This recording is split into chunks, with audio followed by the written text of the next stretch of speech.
This is TV Podcast Industries. We're back with our wrap-up of 2025 and our 2026 preview.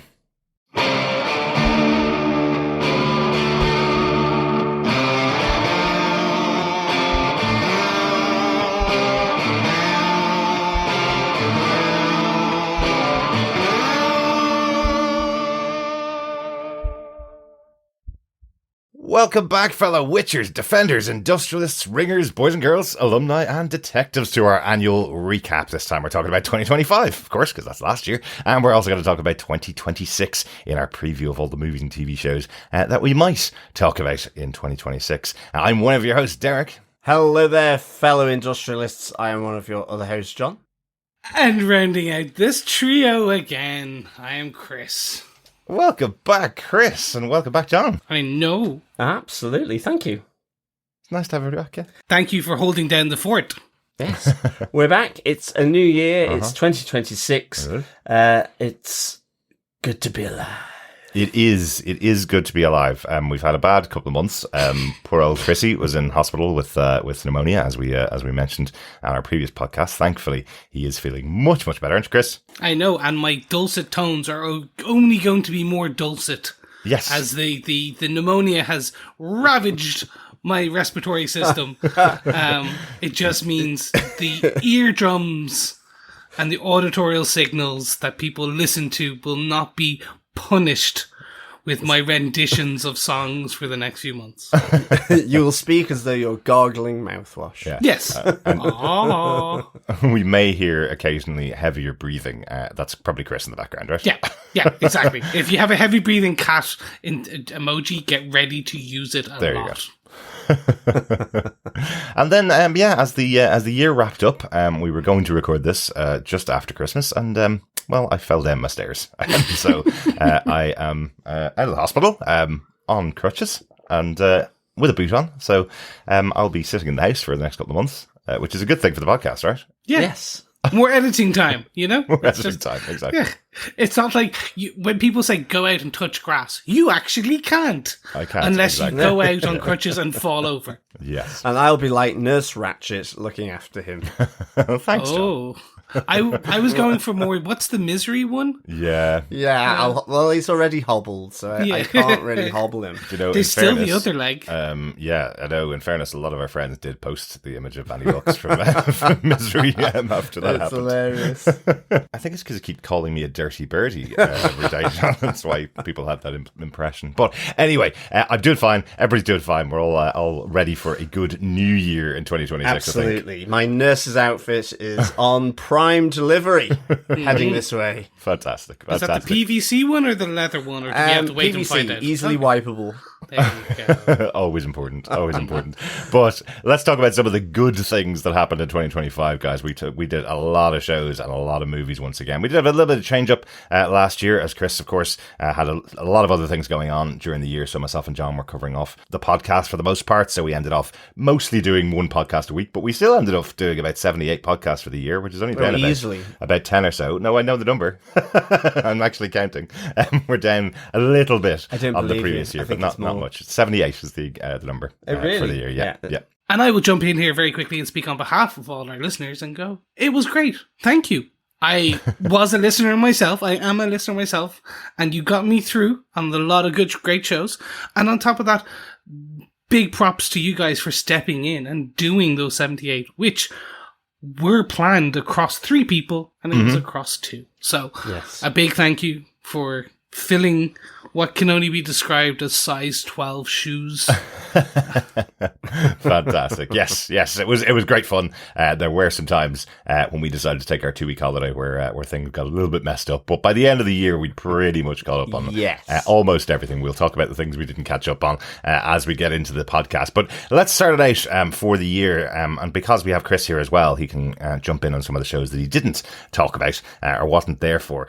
The way that I split this out, I put it up as a poll on our Facebook group and over on our brand new Discord channel. If you want to join us over in Discord, we now have a Discord channel over there. You can see that in the link in the podcast show notes. Come on over and join us over there. We're building out the community away from Facebook. But I have put a poll up there of all of the shows and movies that we covered, split it into 2, which is between the Marvel stuff and the anything other than Marvel stuff, to have a look at it, because that's really because of the amount of programs and movies that Marvel put out in 2025 that we were interested in covering. They put out a couple of things that we didn't cover as well, but with the stuff that they did put out, that's almost half of the shows that we covered last year, really. So what we covered last year from a Marvel point of view was Captain America, Brave New World. We had the return of Daredevil in Daredevil Born Again Season 1. We had Ironheart, which was the final arrival, spoilers, of Mephisto into the MCU, which has been promised for almost 10 years as well.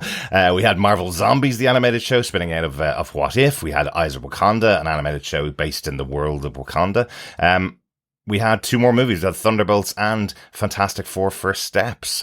So, of those, Chris, how about yourself? Do you want to start us off? Where would you put your highest rating of all of those shows? What's the one that stands out to you from this year?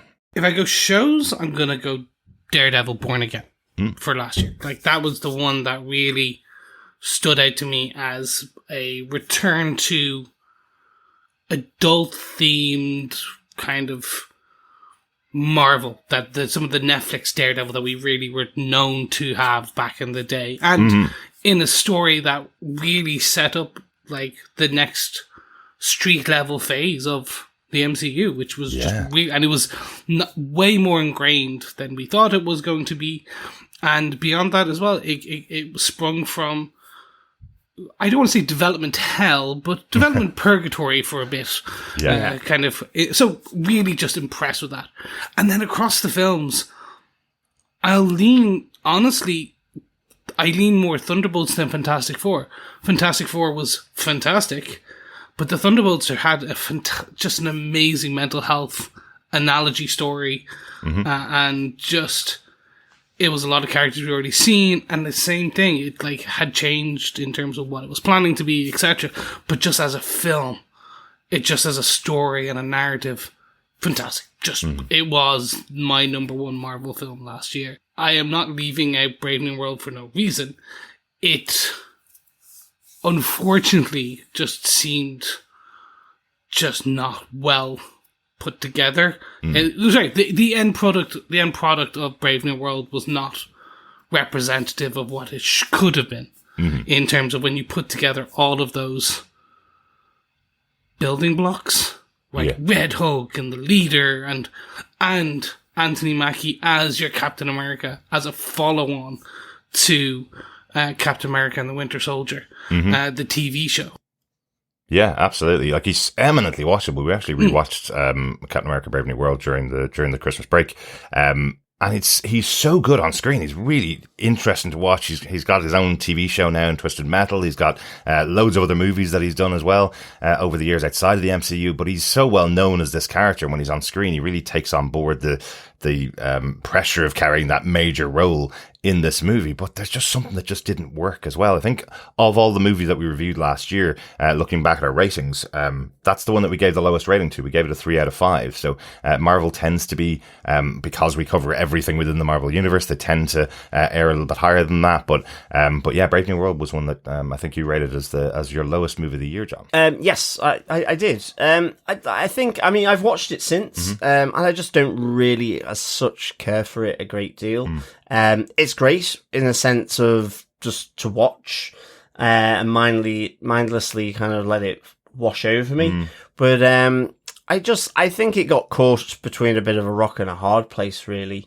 I think it's also this notion of possibly just being hamstrung, and sometimes I think this is what happens with Marvel by the whole continuity thing within Marvel. There's so much and ahhing about whether it should be the same person or how you hand over something like Captain America to a new person. I think sometimes it kind of just makes it feel like trudging through treacle a bit, and that was a bit the same with this. I mean, I liked how it kind of brought in some of the previous characters from the other Hulk movies. I thought that was really good. Again, But like Liv Tyler's used for like 3.5 seconds, and you know she's coming, and you know. And I mean, at the time, it was grand. I'm not. It was my lowest rated, but it was still above. It was still a recommend. It was over halfway on my 5-point scale, so it's a recommend. It's to go and see. But actually, I guess as the others came out, like for myself, Thunderbolts absolutely by far and away the star of the movies this year. Just the ensemble piece really, really works. Certainly worked more than the Fantastic Four, but I liked the Fantastic Four. I'm not a fan of the characters, to be honest. Right. Like Johnny Storm, yeah, absolutely, all the way. And I did actually like seeing Galactus. I liked the Fantastic Four, but of the two, my preference is for Thunderbolts. From the ensemble piece, I think Florence Pugh, absolutely is always mesmerizing for me. I think David Harbour, he's just good fun. I liked, like with Chris, like The Void, Sentry, all that sort of subtext. I thought the whole shadow death was like really affecting. Seeing really that good in the cinema on opening night, not knowing what was happening, was one of the best experiences of the year, because it's a young girl reaching out towards the void and she just gets turned into a shadow, and you go, oh, hang on a second, what the hell just happened there? Afterwards, when it all comes back and you realize what's actually happened, it's cool. But what a great moment in the cinema on opening night. The whole audience was just in shock at that moment. There's the Countessa as well, which is always good to have in there. So good. I really enjoyed... You still can't get her full name though, can you, John? De Fontaine. I think... De Fontaine's DC, I think... for me, from a movie point of view, Marvel movie point of view, it was definitely Thunderbolts. I mean, maybe Bucky was a little underused or could have been used a little better, but other than that, I really enjoyed the movie. I think they wanted to bring Sebastian Stan in there, and it's weird because he was in Brave New World. It was almost like he was an afterthought in both films. They didn't give him presence in either one. No wonder he's gone to DC. Well, apparently, the rumor is that he's playing Harvey Dent in Batman 2, alongside Scarlett Johansson, who's supposed to be playing his wife. So that'll be James Gunn is nabbing them all. Of course he is. The interesting thing, so with that, very quickly as an aside, everyone was like, oh, now he has to like give up being Bucky, they'll wipe Bucky out. I'm like, no, Matt Reeves' universe is not the new DCU. It's not part, as of right now, it is not part of that. Matt Reeves is a separate Elseworld piece. So he can play Harvey Dent in one more film and Two-Face and still play Bucky in the other. Like, it makes sense. Yeah, absolutely.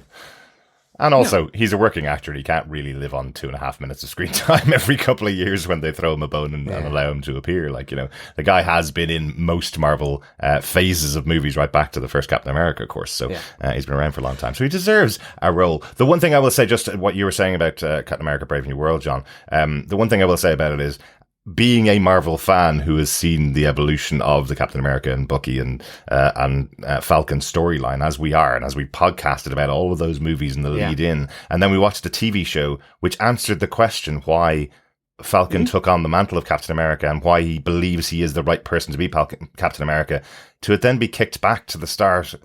Yeah, agreed. At the start of Brave New World, where people were questioning why is he Captain America again, it was like, oh, just give it up. Just get on. We have the answer. Yeah. If anybody wants to answer that question, go watch the TV show. It was a really well quality made television show about that story. We can move on now. He is Captain America. That's it. It's kind of like, get on with it and stop having inner monologue of thoughts being put out on script. Absolutely. Like, just get on with the fact that Captain America is previously the Falcon, and he's a black man. Absolutely.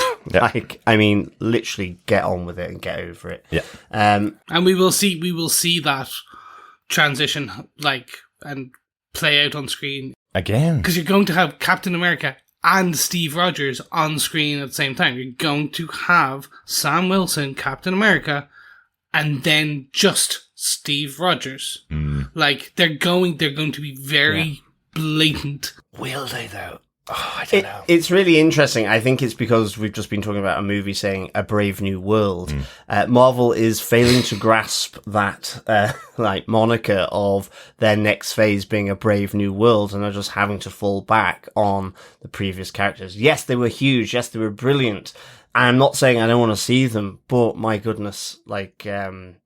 We're jumping all the way into the end of our podcast into 2026, the speculation about Doomsday and what's coming in that. So I'll give you a preview of my thoughts. I am guaranteeing you all of these people that have been announced are in the opening sequence of the Convergence of Worlds, and they're all dead before the opening credits. It will be just like that scene at the start of Infinity War where we had Thor, Loki being killed along with the rest of the Asgardians. That is what's going to happen at the start of Doomsday. Or even all the people announced here, they're all gone except for Robert Downey Jr. Even some of the stuff from Matt Fraction's Secret Wars. Like it is exactly that. Yeah. So I mean, it will also be interesting because there were people who got very agitated at Peggy being killed off in Multiverse of Madness.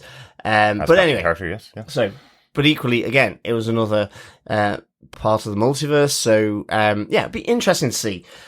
For my TV, because I didn't mention TV, I'm absolutely with Chris here. I kind of have two, to be honest. I may have three. But because I really enjoyed the TV. Daredevil, absolutely our boy Matt doing his thing. Really great to see him. D'Onofrio back. Couldn't believe Foggy Nelson got snotted. Wasn't expecting that. Like that Karen went off the deep end a bit. Daredevil, excellent. Really enjoyed that. Was so looking forward to it coming back, and I think they really delivered. But I have Frank Castle back there as well. Of course, and Frank Castle, absolutely. But I do have to give a shout out. I didn't actually vote for it on Facebook or on our Discord, because I gave my vote to Ironheart. I had no expectation of this whatsoever.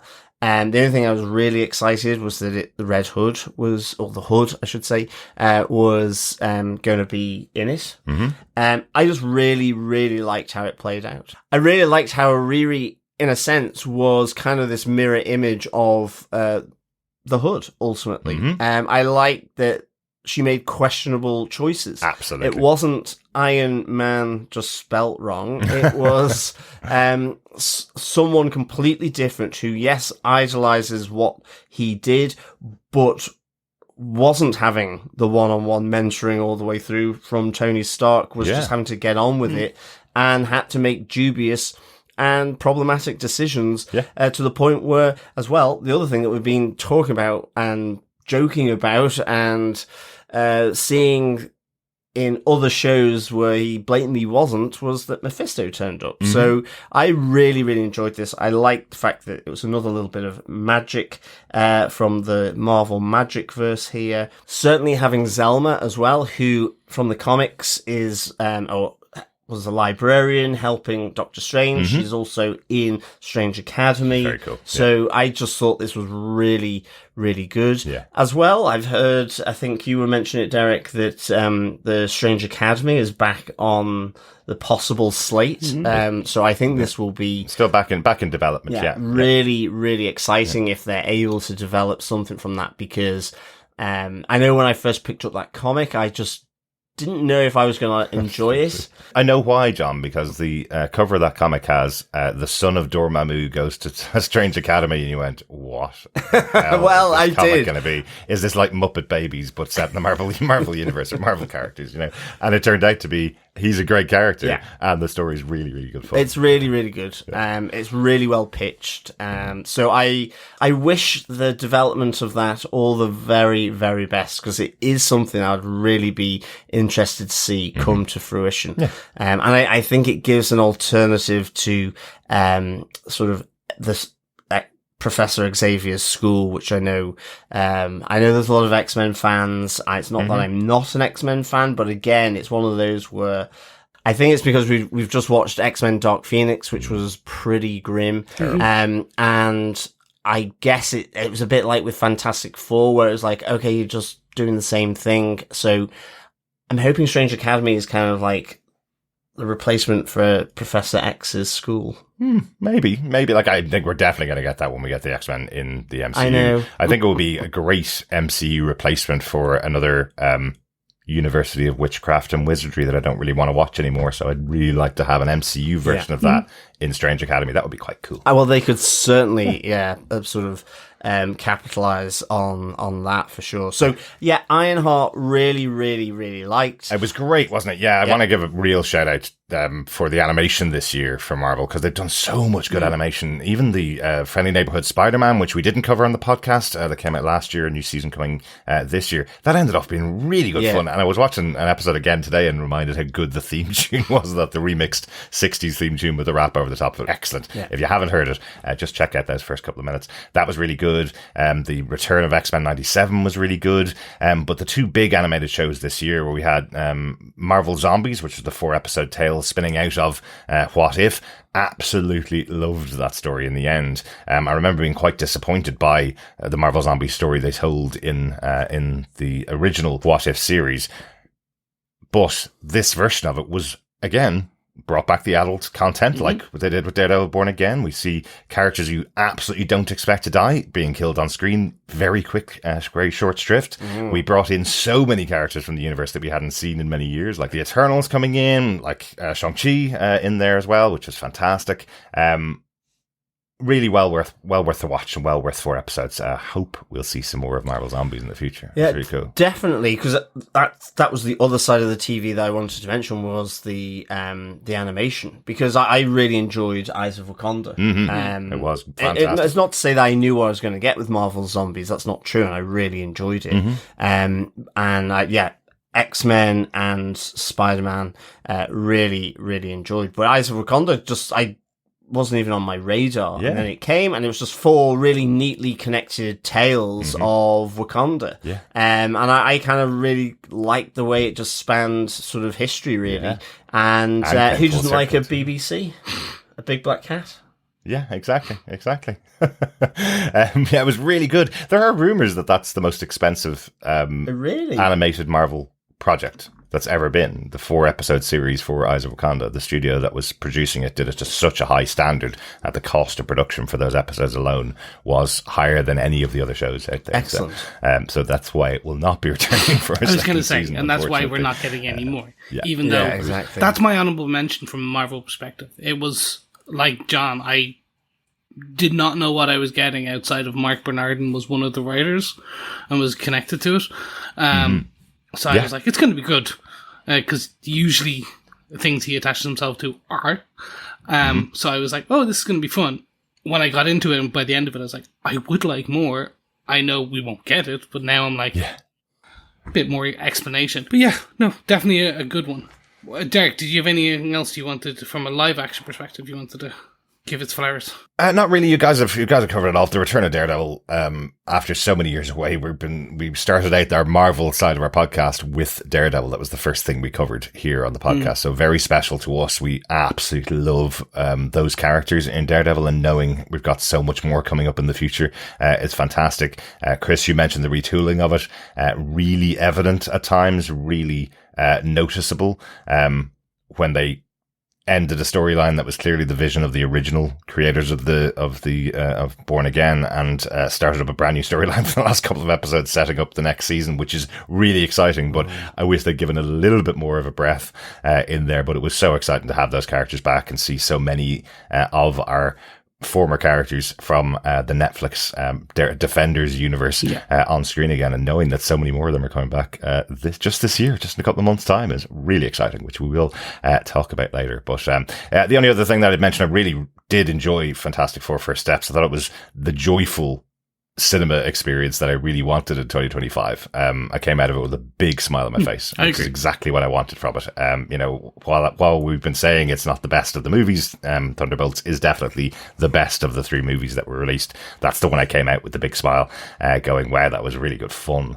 I loved a movie where everybody gets together. Yes, in this world, outside of the doors, on the news, that tells you that doesn't happen very often. But I love that we have a movie where the whole world gets together to defeat the villain. That was a really nice, uplifting thing to watch. It paired really well with Superman, James Gunn's Superman. At the same time, 2 films that both came out with that kind of jovial heart. Both came to screen with heart. I think that's a good way of putting it. Absolutely. And I'm the same. I came out of both those films kind of elated and joyful and happy, and then took out my phone and looked at the news, and then it was gone. But it was fine. I'm able to now watch some streaming. Replay movie. Yeah, exactly. exactly. Will we go on to some feedback from our wonderful fellow defenders on the Marvel output for 2025, guys? I think so. Yeah, let's start out with Phil Elliott, who says, I've only seen a few on this list, and to me, Daredevil was a really good series. Fantastic Four, although the setting was great, I found the movie overall boring. And Thunderbolts, I just didn't enjoy it. It felt a bit cheap for me. The rest I haven't seen, but looking forward to getting into Marvel Zombies, as I loved the What If episode. Excellent stuff, Phil. Thanks so much for sending in those thoughts. Yes, our former housemate, Phil. Yeah, exactly. I definitely think you would, like the Marvel Zombies. And, for an animation, it doesn't really hold back, Like you say, some meaningful sort of munches that happen through the show. Do you know, in fact, I'd probably say if you loved the What If episode, you're going to adore the series, because the series is better than the What If episode. If you're a little disappointed with it, you'll like it. If you loved it, you're going to really enjoy the series. And I'm glad you thought that Daredevil was sort of on par with the original as well, because I think that's what was so good about this. It felt like there was just that little shift that they made to accommodate that history and background of Daredevil on TV, which was great, I think. Absolutely. Great stuff. Thanks, Phil. Mathematician says, probably the worst year for MCU content since the start of 2008, in my opinion, especially the big screen. I went for Daredevil, though. That was great, as was Ironheart. I couldn't get through a single episode of Wakanda Forever, but Zombies was boss. First time I've enjoyed a cartoon since laughing my head off at the South Park movie back in the 90s. Looking forward to Frank Castle's stuff this year, and I really want to know if Matt Murdock managed to sort out Happy's legal issues. Good stuff, Mathematician. Really glad you enjoyed Daredevil and Ironheart.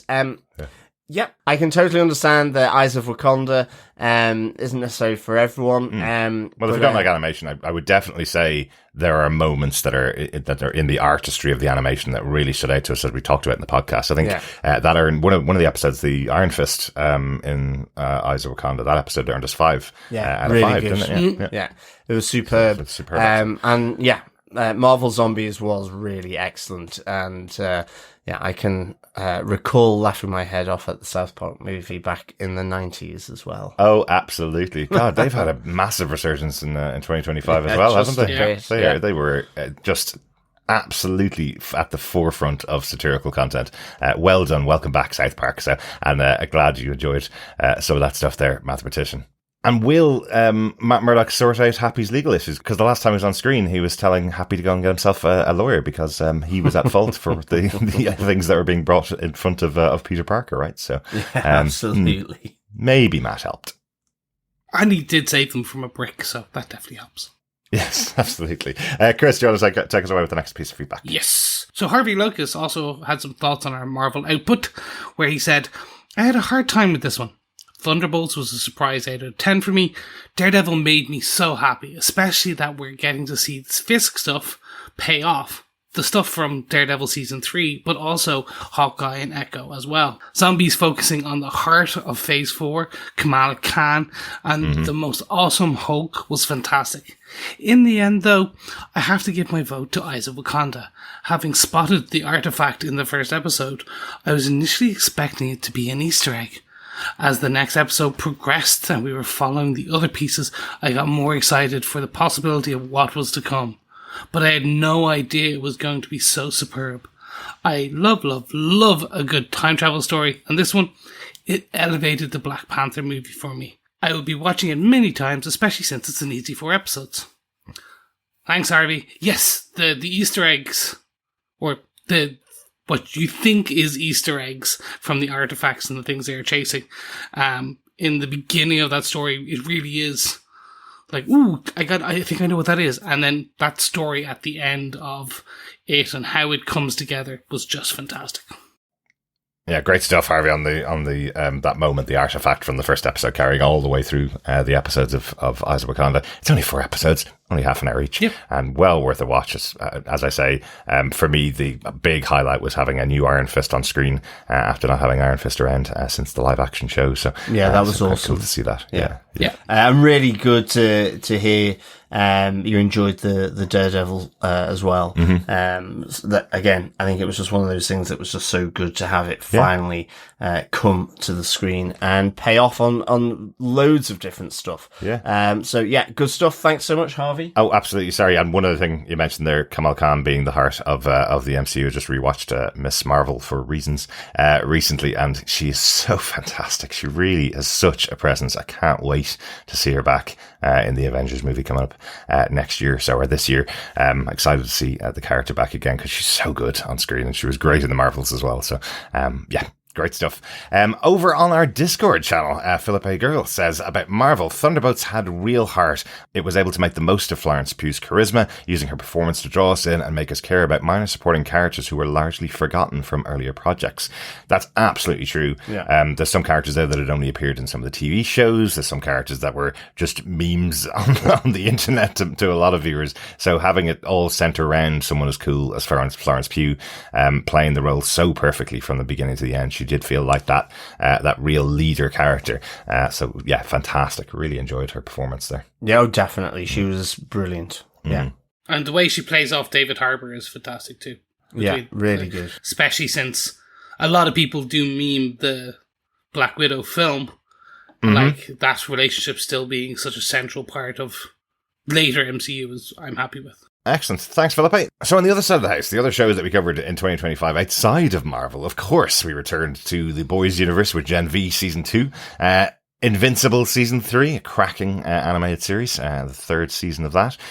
We had the second season of The Last of Us, a big divisive moment brought to screen in such a fascinating and fantastic way in Season 2.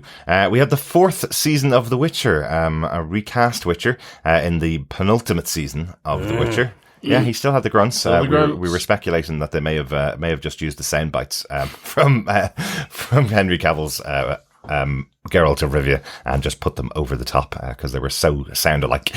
But we also covered a first season of Star Wars Skeleton Crew. It was our first show out of the gates last year. And the other first season we covered was Alien Earth, spinning out of the Alien universe, which was very cool. And the final show that we covered was the final season of The Sandman Season 2, an epic show on Netflix, closing out a 2-season tale, which should have gone on for many, many more years. What are your picks out of those, Chris? I was not on the podcast, but I will say Alien Earth was some of the best TV in 2025. An adaptation by Noah Hawley, who just, like, if you know his stuff, you like his stuff. Legion, amazing. Alien Earth, amazing. Like, I can go on, but I don't need it because it's just all great. And I think it's a perfect introduction for the follow-up of where they're going with this new Alien. It's not the new Alien piece, but it's it's the original, same universe, same storyline, but it's just a different takes and different views on it, especially since Romulus has come out. Let's call it a resurgence. The new resurgence of the Alien. I'm sure that's going to be a subtitle of one of the Alien movies in the future. That sounds right in the wheelhouse. Alien Resurgence, doesn't it? But it was just great, and it was like I thought it was going to be. I very much in my head thought I knew what it was going to be about. I thought I knew how it was going to be told and what it was going to be, where they would go with a lot of it, and it subverted a lot of those expectations. And then, very much playing it on and centering it on a retelling of almost parts of Peter Pan and the Lost Boys really was a stroke of genius, in my opinion, in terms of how they were able to play on some of those themes in an alien story, which I was not expecting. I was like, no, okay, this is fantastic. I think there was a great moment when Noah Hawley was being interviewed on the official podcast for it, where he was saying that if you've ever sat down and read Peter Pan, you realize how sinister it is, and mostly it's to do with the 1800s writing. You know, that's the kind of style of writing that would have been around at the time when the book was written. But if you do read that first chapter, it is about someone coming into the house, stealing your kids, and if they grow up or if they challenge him, he kills them, basically, is the undertone of that book. And that is quite central to the storyline in Alien Earth about the rise of the corporations and conglomerates. You know, it's a really interesting take on it, very different to what we were expecting as well, Chris, exactly as you say. Yeah. And I think that did turn off some people who were just expecting effectively the one thing we didn't want, which was Alien versus Predators back on Earth coming along, killing all the humans everywhere. You know, that was not this show. This show was much more about, yes, there are aliens in it. Yes, there are other creatures in it that will kill people around them. But it is much more of the story of that rise of the global boy geniuses and tech bros and corporations. Yeah. So well, that's really it. Yeah. No, I mean, I'm with you, Chris and Derek. This was my favorite sort of non-Marvel. Absolutely thought it was incredible. Yeah. Completely. Did something I wasn't expecting. In fact, I would say it's more to do with humanity than aliens and to do with artificial life.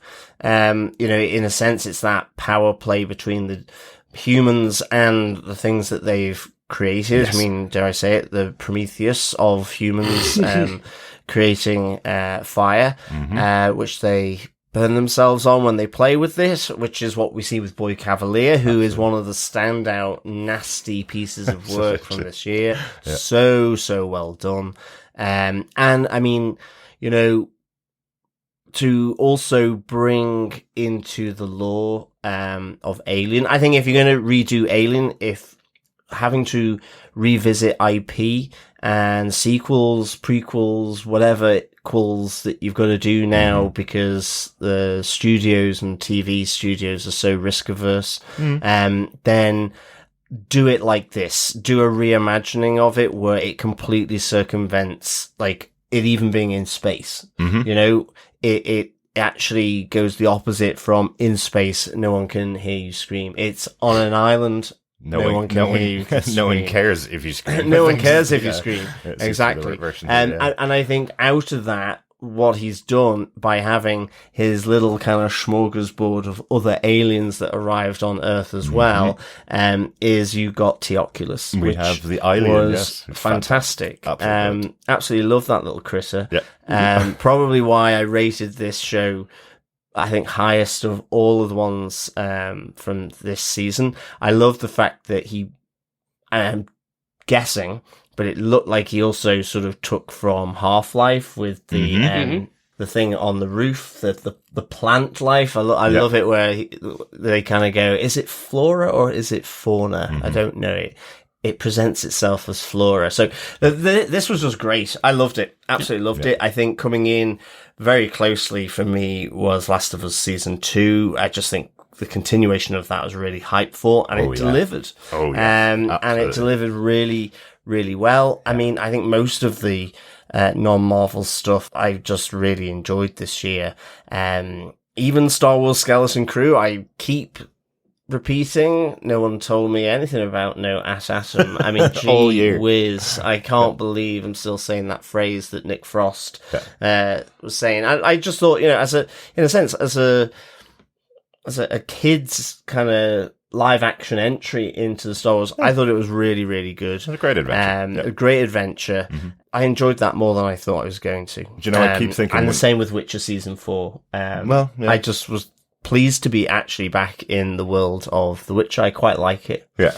With all its craziness. It took me a little bit more time to get into the Witcher this season than it had in previous seasons. But yeah, it's not... I don't think Geralt of Rivia is that massive a character that the changeover to Liam Hemsworth has destroyed the show. No. I don't think it's that big a character. If you remember, it's been turned quite successfully into video games where you have the controller in your hand and you're controlling the character. So there's not much there. It's a very basic shell of a character that's there. And the games are better than the books, as I've mentioned many times before. So I thought Season 4 did a good job. by the end of it, I was going, right, we need to get on to season 5 now. You've set everything up you need to set up.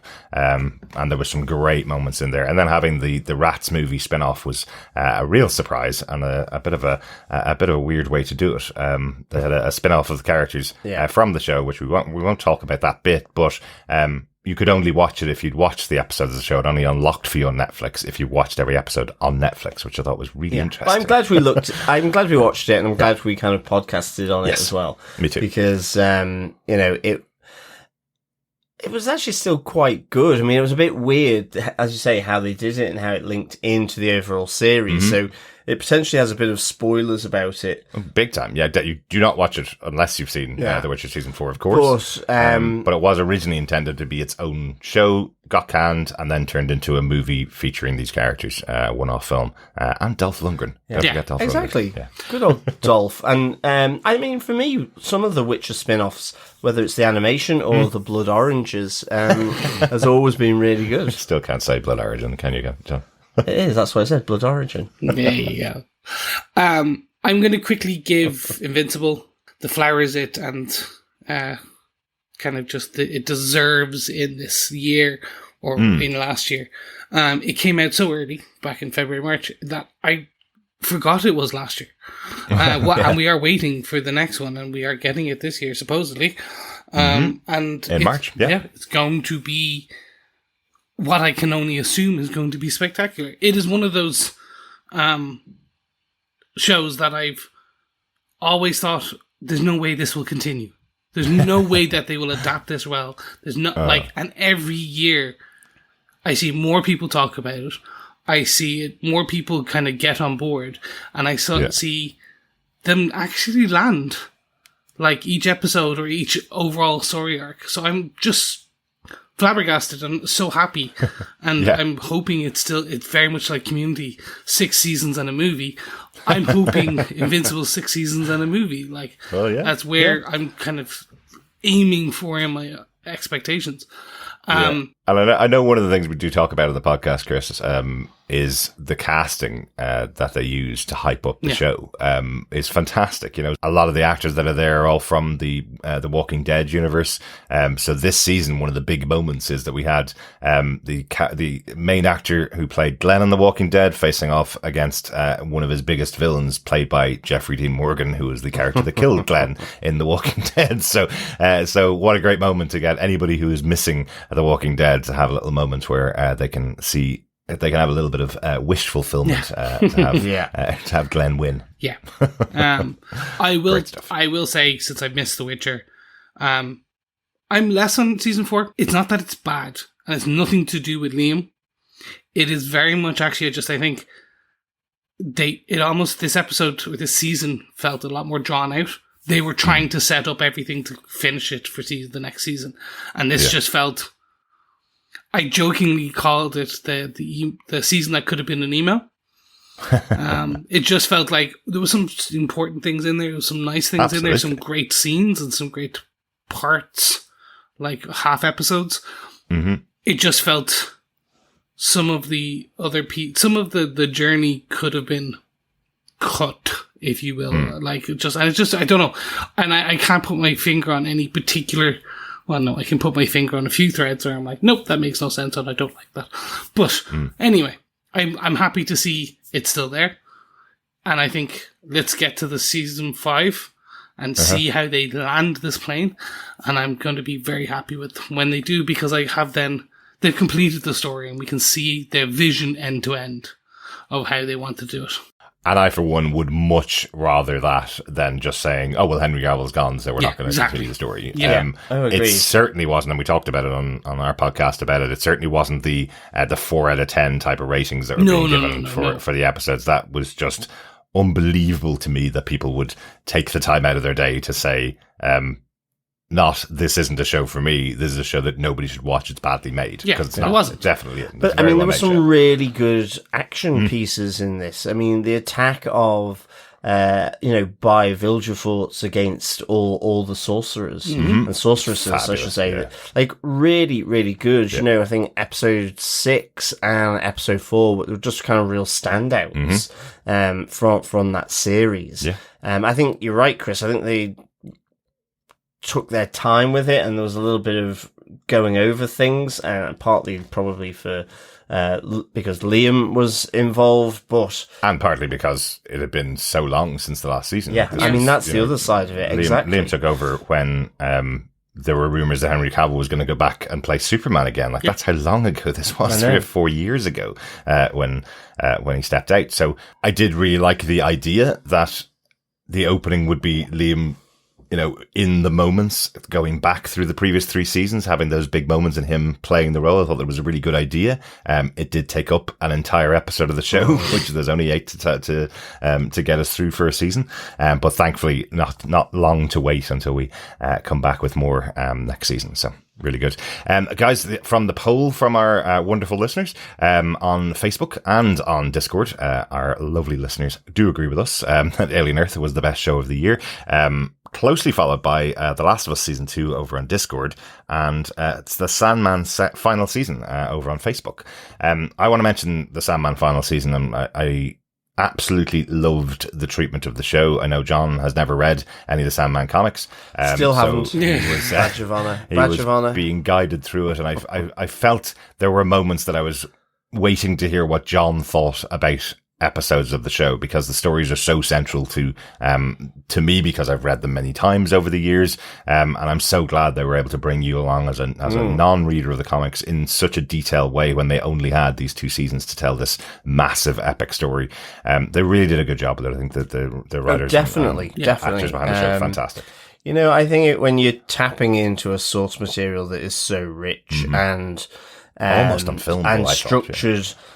Not even just rich because of, the original base characters, but then how they've been treated by Neil Gaiman. I think it's just really excellent. And it was, for me, it was such a really good show. Yeah. As I say, I just wish I could have cast my vote for more than one, but alas, I wasn't allowed. That is not allowed on these polls, because there's only 8 shows. I want to get a definitive answer, and everybody would vote for everything if I let it open to more than one vote. So you can only do one or well, more than one. Clearly not The Witcher season 4. No. But anyway, that did get a vote. It did. Agreed. So somebody enjoyed it.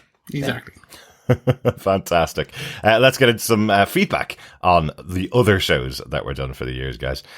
So starting out over with Philippe, who gave us his thoughts on shows for the year that he watched outside of Marvel. He says, The Last of Us and The Last of Us Part 2 are my favourite games of all time, and I've been gaming for years. I've loved the games and the adaptation. The wait between seasons is a bit of a bummer, though, so this cliffhanger won't pay off for a while. I'm confident they'll continue to do a great job, but this time there was no episode like Bill and Frank's this season, but the museum episode was fantastic. Yeah, that was an excellent piece. I think just the way they got into the rocket and sort of just the imagination of blasting off into space, I thought was excellent. Like from the game, that is such an emotional moment in the second game, and we were waiting for how it would be done on screen. That it's such a great job. They held it for the right time in the season to show it to the audience, so you can really feel the connection between the characters as well. Absolutely excellent. We know for the next season, season 3 of The Last of Us, Craig Mazin is going to be sole showrunner for season 3. Neil Druckmann's going back to his gaming origins. He's no longer going to be involved in the show. He's got a big game coming out in a couple of years' time, which takes a lot of his time. So he's moving away from TV production. And just last week, we heard that Danny Ramirez, who played Manny in season 2 of The Last of Us, is moving on. Kind of understandably, he plays the Falcon in the Avengers. So the Avengers came a calling. So he's off to the MCU, or off to continue his massive stint in the MCU. He's had a pretty good career over the last couple of years since starting work on The Last of Us. He's done Top Gun Maverick, and then obviously Captain America: Brave New World, and now into the Avengers. So understandable. The character of Manny is probably only going to have another episode or so in the show. So it's probably okay for him to move on to bigger and better things, right? They can also kill him off screen. It'd be fine. Yeah, absolutely. That's not going to happen. It would be nice if he was still there, but totally understand why he would be moving on. Yeah. I'm not allowed to spoil anything about deaths of future characters, Chris, but he'll be on screen. Great stuff.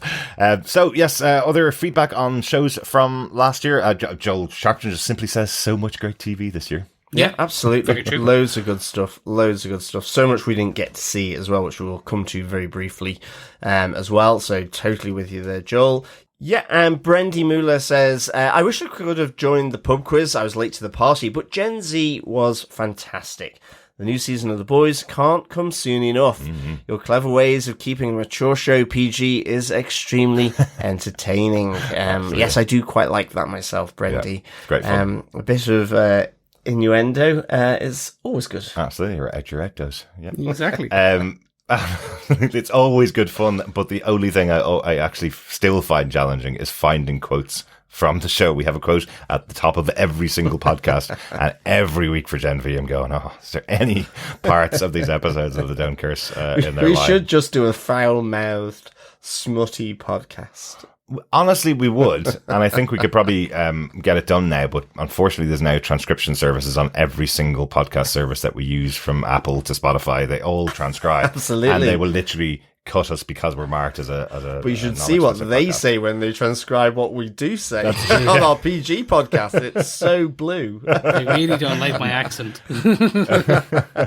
Yeah, have a read of the transcripts sometimes. They are hilarious. I wouldn't trust them when you're looking for the pub quiz question or something like that. It certainly shouldn't hold up in a court of law. Let's put it that way. And yes, Gen V was absolutely spectacular. We haven't got a chance to say that much, but that was a great season, especially setting up The Boys this year. Yeah, absolutely. And the farewell to Chase Padermo and incorporating his character throughout the series being such a fundamental part of it. Such an excellent way to use the characters for Gen V. Really enjoyed it. So really happy to see what they got brewing for season 5 of The Boys, the final season. Yeah, absolutely.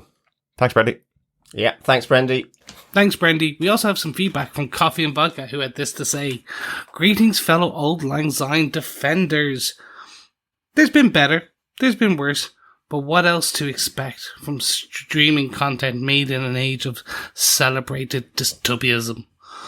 From the personally unwatchable, such as The Skeleton Crew, to the middling Brave New World, to the cream of the crop Invincible, and those immaculate 3 episodes of Daredevil Born Again. Mm-hmm. It's been a rickety roller coaster of a ride. I thought Sandman would take the year's best award, but as good as it was, the surprise MVP for me has to have been Alien Earth. I can't wait for season 2.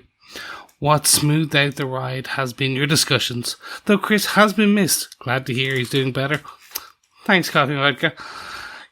Thanks for all you do. I have 2 questions. What was your favourite of the year? And has John finally started reading Sandman?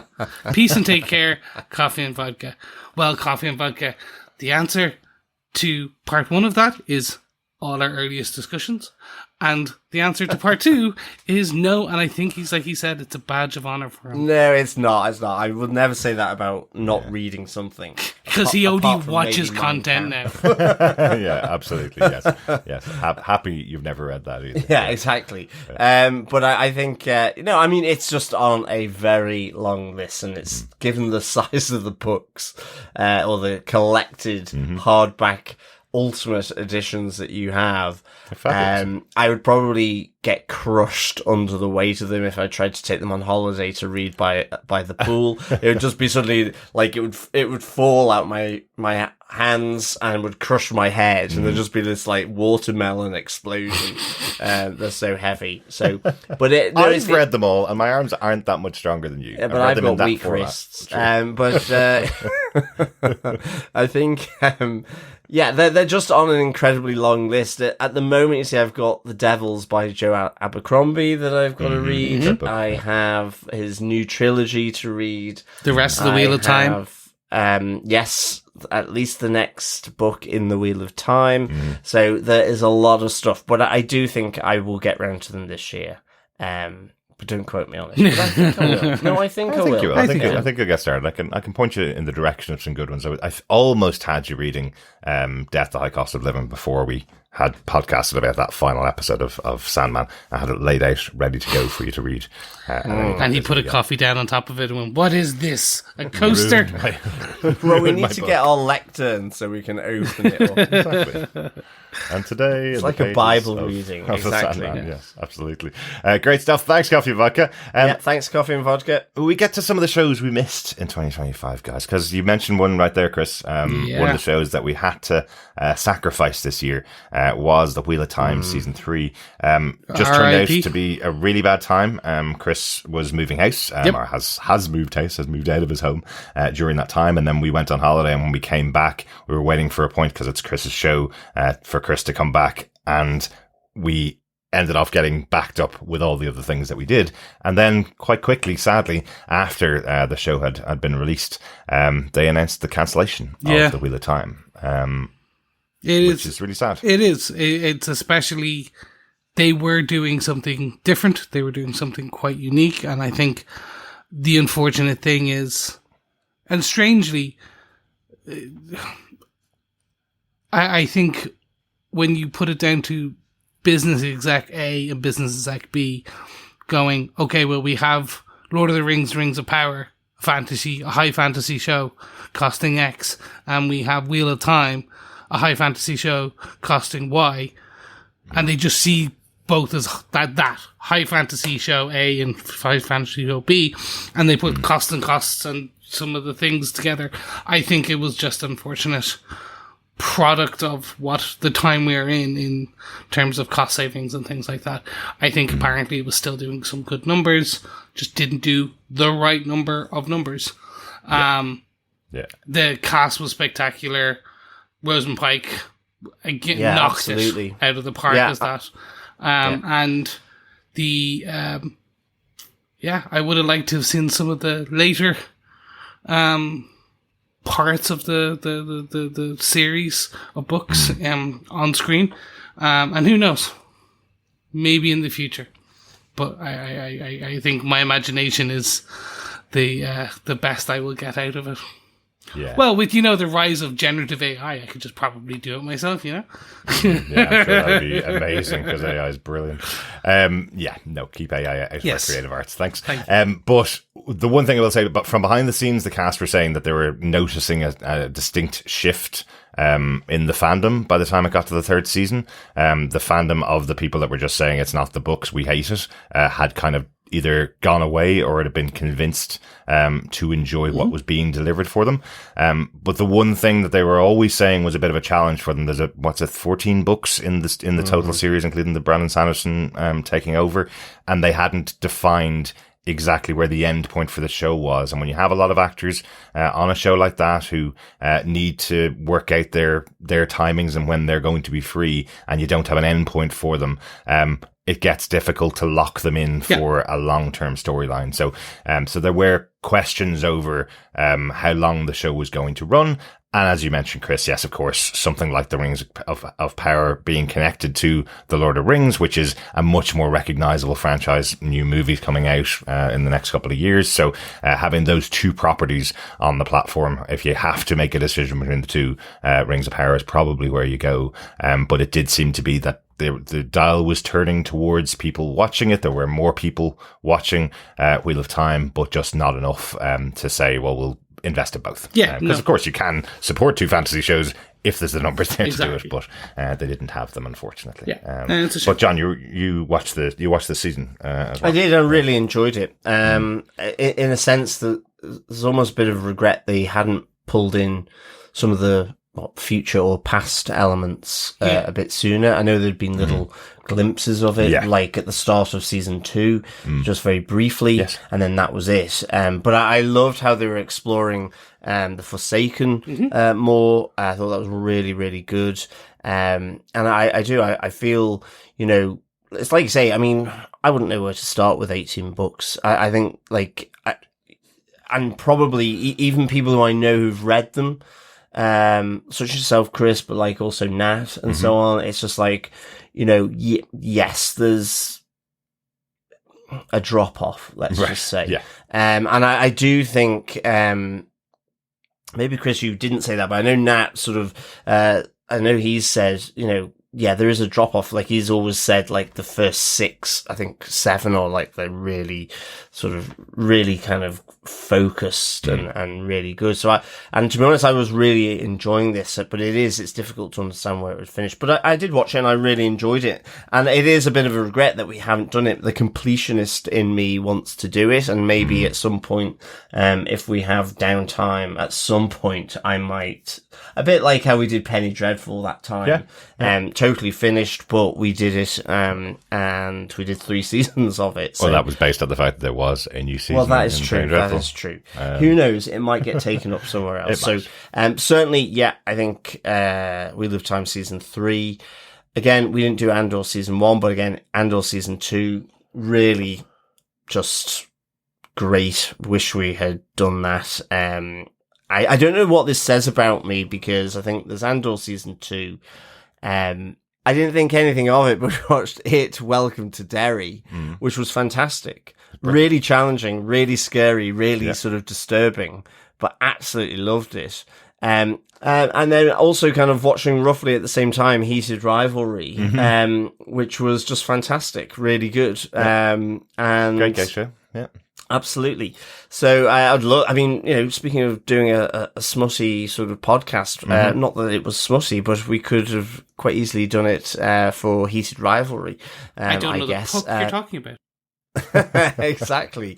So loads of stuff here, I think, that we could have covered in 2025. It's interesting when I was listing out all the things that we could have covered during the year, so many of them cross over at periods when we were really busy. Yeah. So, things like Welcome to Derry and Pluribus and Stranger Things and Heated Rivalry all came out in 1 month. They all came out in December of this year, which was a month that we were never going to be able to record much of.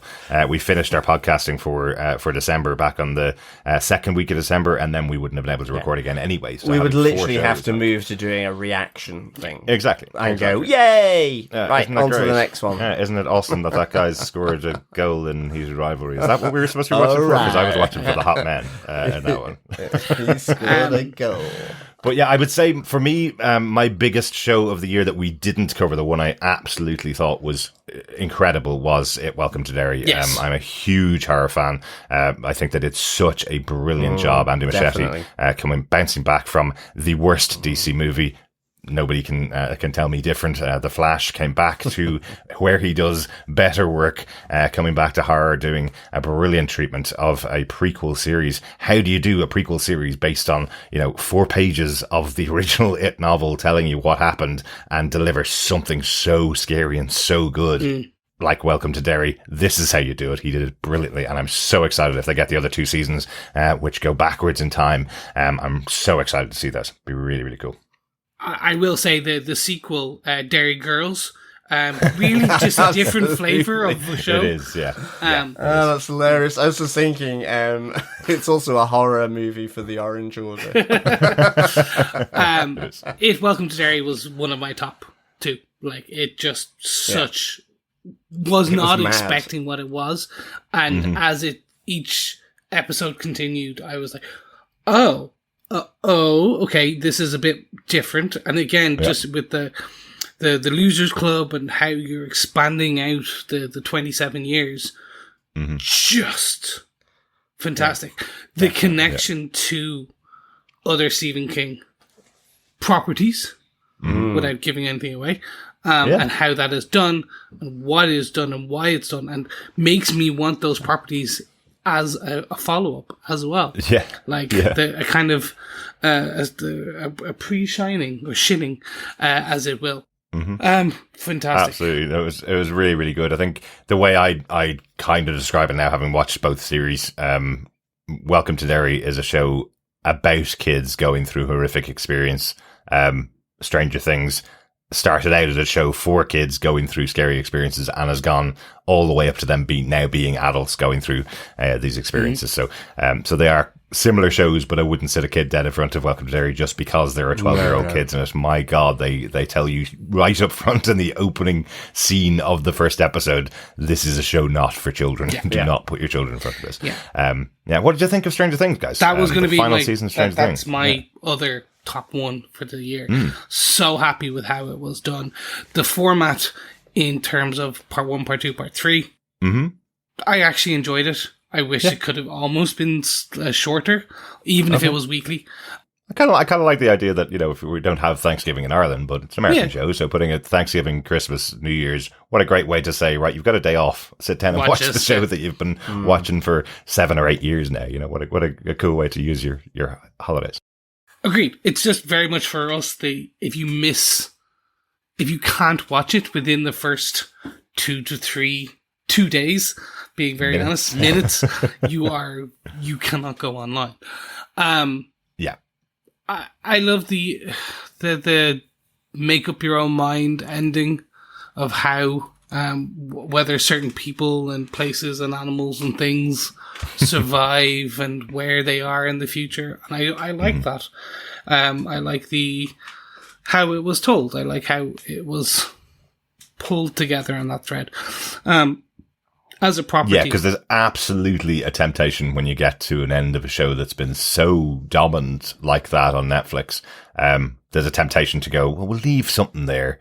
We'll leave a lot there for the sequel series that we're going to come out with when we've had a little bit of a break. They did such a great job to have that final hour of the show being the wrap up of every character. Everybody gets their moment. Everybody gets to say goodbye. And I must say, I was in absolute floods of tears for that whole segment of the show. I think they brought all the emotion into it and said goodbye to the characters in such a I was way. surprised how much I wanted to kind of keep watching it. It felt like they were actually getting into the nitty gritty of the story that they promised in season 1. So, I know that sounds strange, but it sounds strange. But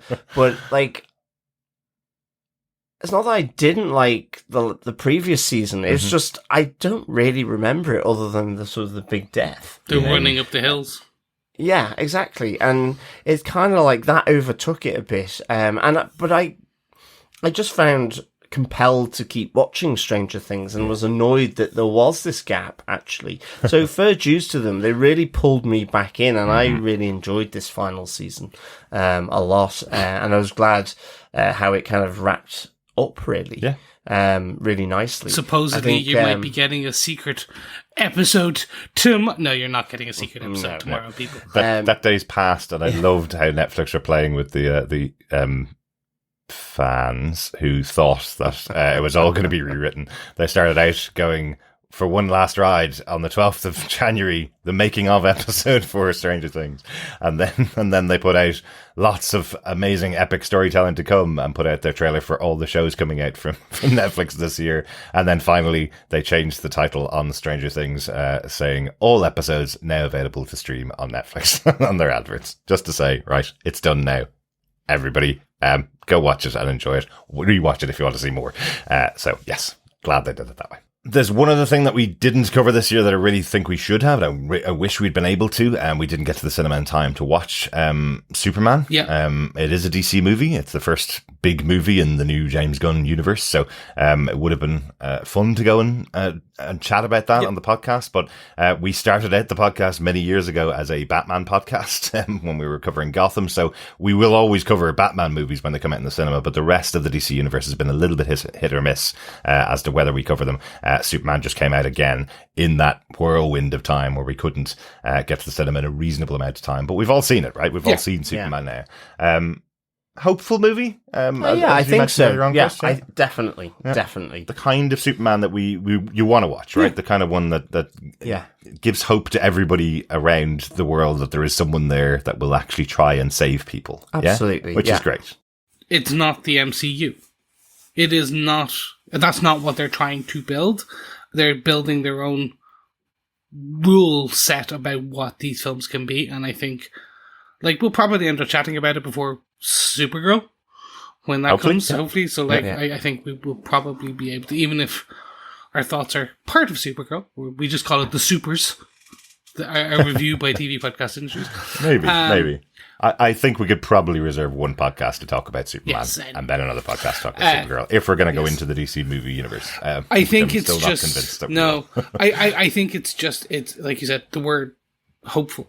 It is trying to separate itself from what superhero films are and have been. And I think James Gunn has... And some people may not like it, but has James Gunnified that DC universe in terms of the Suicide Squad, in terms of Peacemaker and Creature Commandos, and how he very much, he has a very particular style and tone, and I think when we will see Supergirl, this will be the first non-James Gunn product. Well, maybe not, because we'll have to see when Lanterns come out. But the Lanterns and Supergirl are going to be the first two of those. So I think that will be an interesting thing. But focusing back in, because our conversation was on Superman, I think it was such a back to what the early Christopher Reeves, Richard Donner Superman was. Good casting. It was just David Cornswet is amazing. Really good casting for it. A bit like Henry Cavill as well with Man of Steel. Like I was still to this day, Man of Steel is one of my favorite Superman movies, and I think this for me wasn't necessarily that, but I like James Gunn's sensibilities. I mean, I can't imagine watching Peacemaker made by anyone else other than James Gunn. Guardians of the Galaxy, I think he has this knack of taking properties, making them a little quirky and unique, but imbuing them with huge amounts of heart, soul, and emotion. And I think that's what he's done really with Superman. It's like having Crypto there, Yeah. It's just, I can see James Gunn all over that. Absolutely. So he's pouring his heart into it. Behind the scenes, that's his dog that the image of Crypto is based on. And the dog is very, very cute. So it's very cool. Really good. Yeah, I would say, similar to yourself, John, I wouldn't have watched Peacemaker if James Gunn wasn't the person behind that. I think he's the only person that could have brought that to screen. It's an okay show. I'd say after a while of people's heads exploding, I was kind of going, at least the boys and Gen V have more of a story than this. But eventually it worked into a good series by the last couple of episodes. I really enjoyed the last few. But I think there are better high violence shows available, and Superman was really good. I'd say it's a 4 out of 5 for me. Not the greatest superhero movie of all time, not the best Superman movie of all time, but a great restart for this universe. Definitely. I think after a few of these movies come out, as you mentioned, Chris, Supergirl coming up this year, which should be good fun. Millie Alcott looks fantastic as Supergirl. Could be really interesting. The one I'm really excited for, though, is Clayface, the body horror in this universe. That will be really interesting, because he's been treated as a bit of a joke for many years over in the Harley Quinn animated show, the Clayface character. I have no idea what you mean. He's great. He's will lend himself to something very interesting, though. So I'm intrigued to see what they do with that character, which we'll see later on in 2026.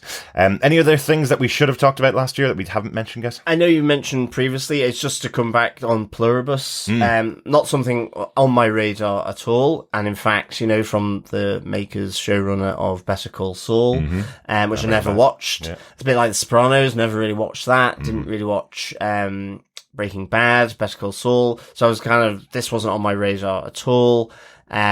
Just really enjoyed it. I was how can they deal with this concept? So, I would recommend people check it out, see what they think about it. Especially if you don't know the concept, go check it out. Check out that first episode and see if you exactly. Along with it. Yeah. I think the central character, the actor is just fantastic. Ray Seahorn, she's great. She's so good. So, Pluribus, and the other one is, I guess, in a similar vein, because it's from same people that wrote the Wire, but that's We Own This City as well, which has John Bernthal in. And we watched that in 2025. Did that come out in 2025? No, I don't think it did. We came to it late. Yeah. So yes, whilst it wasn't, I don't think filmed and released this year, we only watched it this year. Yeah. A bit like with The Wire, to be honest. Yes. And again, another, it's back in the world of The Wire, which I absolutely loved, and I guess it's Marmite, a bit like maybe Breaking Bad. Yeah, or Marmite. Or Marmite. So, again, check that out. I think it's a really interesting look at, again, police and drugs in the US, in particular around Baltimore. Absolutely. But this time with John Bernthal. Really good. God, he's such a good actor. You kind of forget because you see him in the same roles, like in The Walking Dead, or you see him in The Punisher, but his range is incredible when he's in different shows and different genres. Really good. Chris, what about yourself? Anything else you haven't talked about? I was just going to say, because it's Pluribus and it's an Apple streaming property, Silo. Silo Season 2. Right. It is one of those hidden gems that a lot of people, I think because it's an Apple streaming series, just kind of flies under the radar as this just pocket of the universe that a lot of people don't, unless you have Apple streaming, just don't get to unless it becomes to the likes of Sky or one of the other kind of terrestrial TVs for the Europe. So I think Silo, if you haven't watched it and you've picked up Apple for Pluribus, make sure you check out Silo. I believe the rest of some other episodes are coming out this year for Silo. And it's going to be a good one. And it's one of those, it's Rebecca Ferguson. So if you like Rebecca Ferguson, it's one to watch. Yeah, definitely. I think Pluribus was the reason that we subscribed to Apple. We haven't subscribed to Apple ever before. Well, the other one that I as well on Apple for me, I've only seen the first episode, and it is very high sci-fi, but I love that. It's Foundation. Oh, so God, yeah. Not Philip K. Dick, which has another show coming out this year, but Isaac Asimov does Foundation, yes, based on his exactly. Books. So, I loved the first episode of that. It just was so like epic. Yep. So really interested to get back into seeing some of that as well. You need something to replace your Expanse from Prime Video. God. Well, that's the game that's coming out this year, supposedly, but I don't believe that will. John played the Telltale game. Yeah, played the Telltale, which was good. Yeah. Excellent. Yes, we could probably go on about all the things we didn't cover for a lot longer than all the things we did cover, because there's always going to be choices that we have to make, but there was some great TV throughout 2025 and lots of stuff that we watched, and fitting in loads of seasons of things like Traitors and Taskmaster, as we do around all the real good shows that we watch. So yes, let's get on to 2026 and lots of shows and movies that are coming next year. We mentioned lots of movies there in the DC universe, but let's go through the list of shows that are coming out. We're not going to cover all of these, but stop me if there's anything that catches your attention. First up, coming next week, is A Night of the Seven Kingdoms, another spin-off in the Game of Thrones universe, based on a book that was finished this time, as opposed to Game of Thrones, which still actually hasn't been finished in book form. But Night of the Seven Kingdoms is a different tale. It's about a knight who tries to work his way into the Targaryen family to become a knight for them. So it's a very small story about this character in this massive universe. It's not about the big battle for the thrones. It's about literally the day-to-day fight within the world, which I think is going to be interesting. Yeah, so it's a small story. Yeah, small story in the universe that they're going to turn into 8 seasons and expand out, and you're just this. I will just quickly jump in. I enjoyed Game of Thrones, House of Dragons. I tried to get in, and it's one of those. They haven't yet pulled me back in and made me go, right, this is something I'm interested, or this is a story I'm interested to learn more about. So hopefully this might do it, but it's one of those. It feels like The Rats to me. In that, I'm hoping it's something I was like, ooh, let's find out more, and this is going to be cool. But as of right now, I'm not. It's not something I'm like, ooh, wow. I'd like, tell me more. Do tell me more. Yeah, I know what you mean, but I think for me, it's probably just that it is a bit of the lighter fare. House of Dragon, I absolutely love, but it's very, very deep and very, very dark at times. So when I'm watching it, I'm sometimes going, oh, I need to decompress and watch 2 episodes of Taskmaster after watching 1 episode of this. It's certainly a show I can't binge, which is different from Game of Thrones. I always felt at the end of Game of Thrones, no matter how dark it got, I want to see the next episode. Whereas House of the Dragon, sometimes I feel like, ooh, at least I have a week to breathe in between episodes. I get it. I get it. But there is a show coming up directly after it, which starts that I think you could probably look forward to. Yeah, absolutely. Yeah, next up, actually coming just before it is Star Trek Starfleet Academy, set around the same time as Star Trek Discovery and the re-establishment of the Federation, or the re-establishment of the new version of Star Trek and Starfleet. It's a really interesting idea. They're bringing back some characters from previous Star Trek shows as teachers and educators to a brand new Starfleet, effectively. So I think that's going to be really interesting. I love a hopeful show, as I mentioned earlier on, about things like Superman and things like Fantastic Four. You know, a hopeful show is always important to have on. And I think this might be the one. I'm a big Star Trek fan. I've been a Star Trek fan since I was a kid. So always going to give a Star Trek show a shot. And this one just looks like it's the type of show that I want to be watching. So that's coming out next week. I'm interested. I'm going to give it a shot.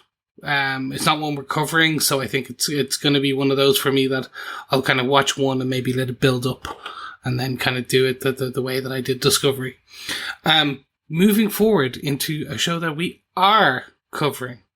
That is the one and only Wonder Man. Yes, this is a show that we have very little for. And then they have just slowly been dropping all of these teasers and trailers and just pieces. And I think it's going to be a show that I think a lot of people are not expecting, based on what we've seen so far of it. It's definitely going to be a unique take on the MCU, but it is a Marvel spotlight. It is, yes, just like Werewolf by Night, meaning that it's only going to be this season of the show. It's just going to be that one season, is what we believe it means. And I'm probably going to edit this bit out, but I just do want to say the embargo's on. We're not allowed to say anything about the show. We're not allowed to say even whether we watched it or not. But I'm so excited for people to see it, and I don't know whether it's just going to be spoiled by all the trailers that are coming out, all the interesting twists and all the interesting concepts that are in the show. Are they going to be spoiled because people think it's not being advertised well? Or is the reason they're not advertising it as much is because they're trying to keep those things back for people to watch it? It is a shame it's dropping in one day, as usual. That's the new decision for Marvel for anything with a black lead in the show. They drop it in one day. And this is suffering from it as well. There's not going to be much talk about it. It'll be released and people will enjoy it or people won't, and that's kind of it. It'll be gone and forgotten, which is unfortunate because it is something that is really exciting. Having a character actor like Yahoo Abdul-Mateen II in there with Sir Ben Kingsley playing off each other is a really exciting moment for Marvel to have two character actors like that going up against each other for 5 episodes. That's awesome. 6 episodes, actually, isn't it? So that's awesome. But I wish more eyes were going to be on, and I wish like it could find its audience. And I don't think it's going to be allowed to find its audience. Yeah, I mean, I'm really looking forward to Wonder Man. I have to say, I do like. I've always enjoyed and had a soft spot for Trevor Slattery. Well, Trev. In the MCU, and so I'm really excited to see how this plays out. Definitely. If I'm a betting man, I think poorly, and I think it will be a bit of a cult following. I think it will be people like ourselves who cover it, who then our listeners then tell more people about it, tell more people about it, tell more people, and it will be one of those. It will be very much like Werewolf by Night. I think that's the unfortunate thing about it. Very much also like Echo, where Echo had important pieces of information regarding and had ramifications when it came to Wilson Fisk. My guts, based on who we know these characters to be, will have important ramifications later on in the MCU. But yeah, it's a shame.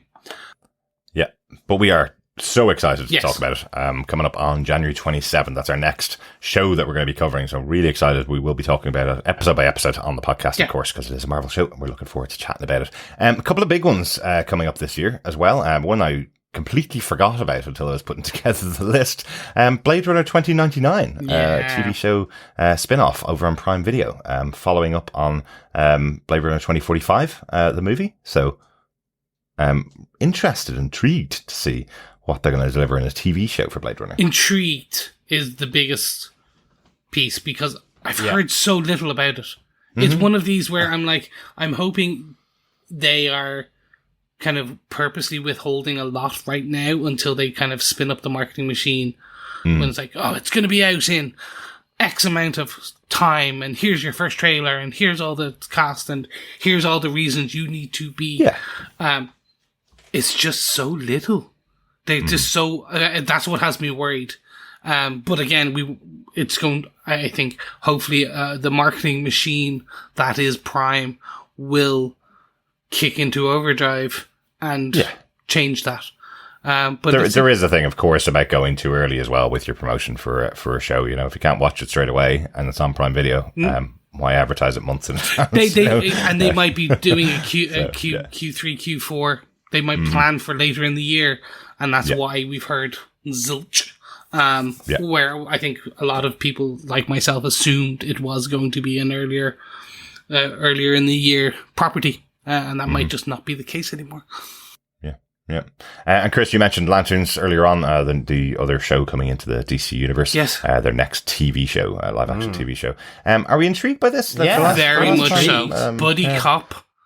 A buddy cop show featuring Jon Stewart and Hal Jordan, set on Earth, with ramifications in the cosmic universe, and very much a supposedly taking True Detective style elements. Where you have and when I say buddy cop, it is going to be a younger recruit being taught and kind of given his training wheels by a grizzly, dejected, older version of Hal Jordan. It's the premise on paper has everything I'm interested, like serial killers, cops, space police. Like, with basically really cool rings. And kind of jewelry, kind of. So, intrigued. We have seen split seconds, about 20 seconds of the actual product. A couple of stills.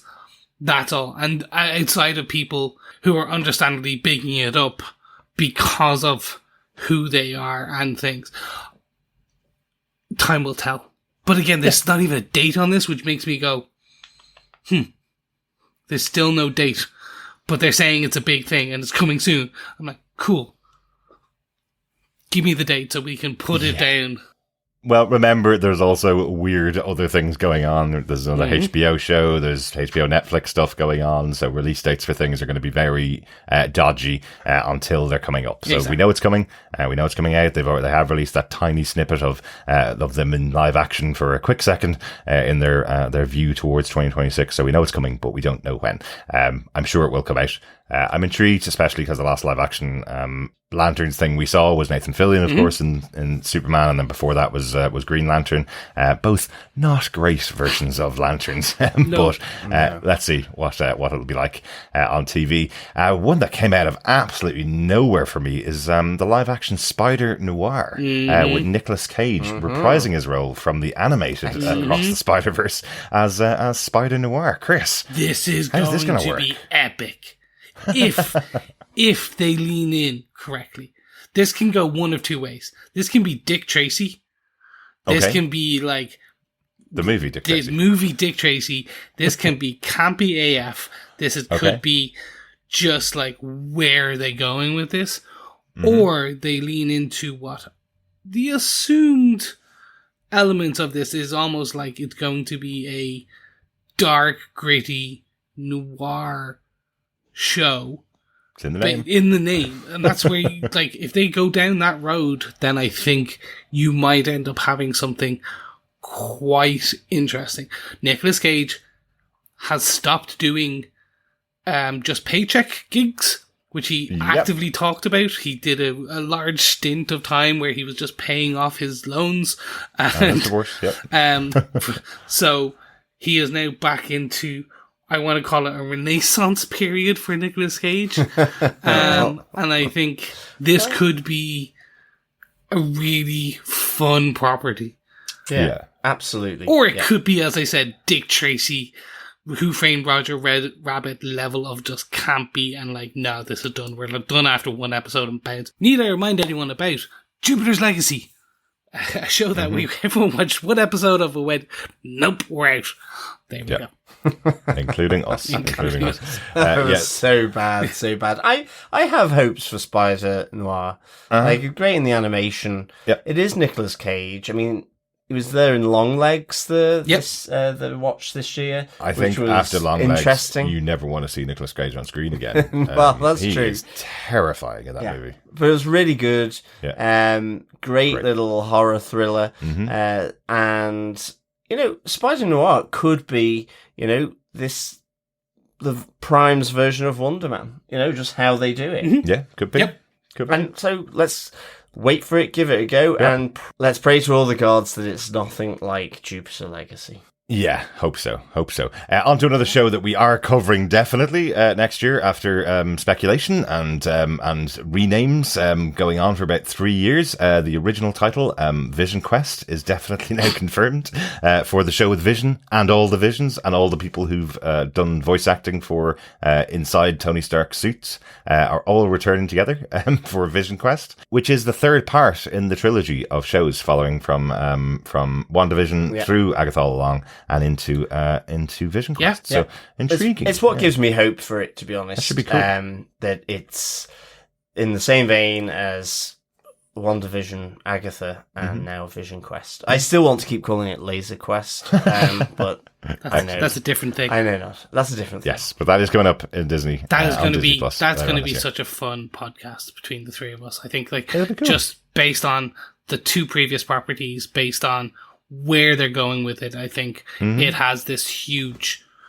opportunity of being something just, and again, as being a finale, a bow to that trilogy. Perfect. Absolutely. Another one that we're probably going to be covering, Star Wars Maul Shadow Lord. This is by the same studio, of course. Disney and Star Wars produce all of the animated Star Wars shows, but this is from the same studio that gave us Clone Wars, Rebels, and Bad Batch. Bad Batch, one of the shows that we covered every episode of for Star Wars, and I'm really intrigued to see Maul return. Somehow, Darth Maul returned. Yeah, he's still alive. He is. I guess he's now Mecha Darth Maul at this stage. No, semi-Mecha.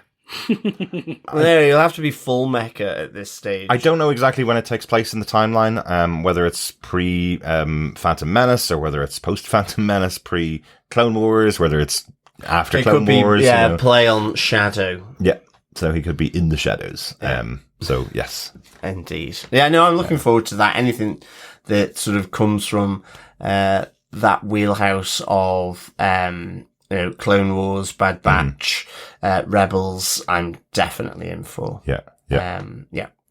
Moving forward then to something we probably won't cover, but again, after such an amazing kind of finale, we do have Stranger Things Tales from 85 coming to Netflix. The animated show. Which tells the story and some hidden tales from between seasons. Tape decks from the 80s. Yeah, mixtape, if you will. Yeah, exactly. Of just some additional stories have happened that between the seasons and kind of expand out some bits, which is going to be fun. I hope so. Yeah. I think the intriguing part about it is just because it's Netflix, they always like to do these animated shows and they come out sometimes in the completely wrong way. I have a feeling this is one that they were going to be putting out in between season 4 and season 5, and now they've got it, the animation's done, and they're going, you could probably put it out next year. People still like Stranger Things, I guess. Put it out then. Yep.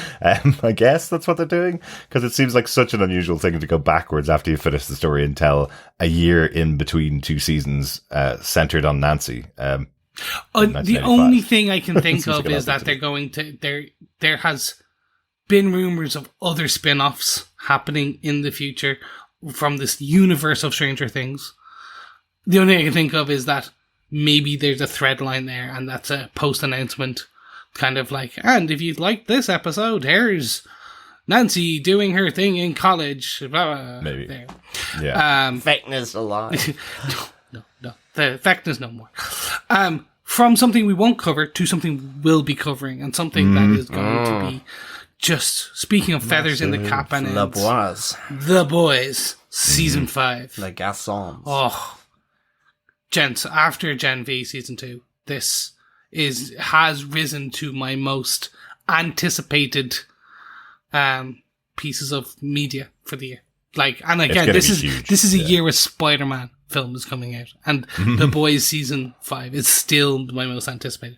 Now, Spider-Man's directly under it, but this season, like, Eric Kripke has done so well in how they pulled this together.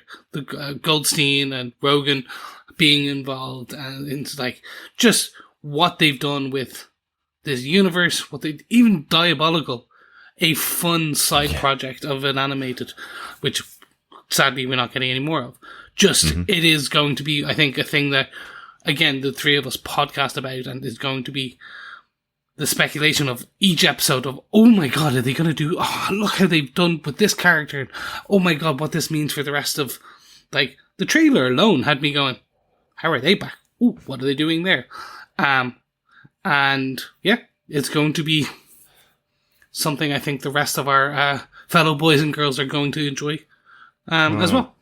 Absolutely, yeah. Without a doubt, The Boys is our biggest show on TV podcast industries. The fact that it's coming to an end, the fact that these characters are going to be put to rest and move on. There will be other shows again within The Boys universe, possibly another Gen V season, but the main series closing out next year. I know one of the things that we talked about when we talked about the 4th season of The Boys was there was a lot of setup there for the final season as it got towards the end of the season. So it'd be great to see that play out next year. And that cast is just phenomenal. And the writing's fantastic. So really looking forward to closing out The Boys.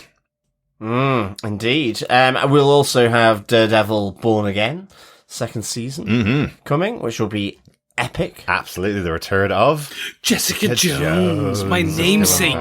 Exactly. Yes. Oh, I can't wait to see Kristen Ritter back on screen in the 2nd season. Much more of a focus now as the showrunners took over on season 1, created their vision, and now they're coming in without those pieces of pre-filmed content, I guess is the way they'd probably say it, having to fit that into the 1st season. This time they have their own story to tell, and I'm really intrigued. I know we have already confirmed that there is a 3rd season of Daredevil Born Again, so we'll have more. There's going to be the spin-off in The Punisher having his own show as well, coming out next year, his special.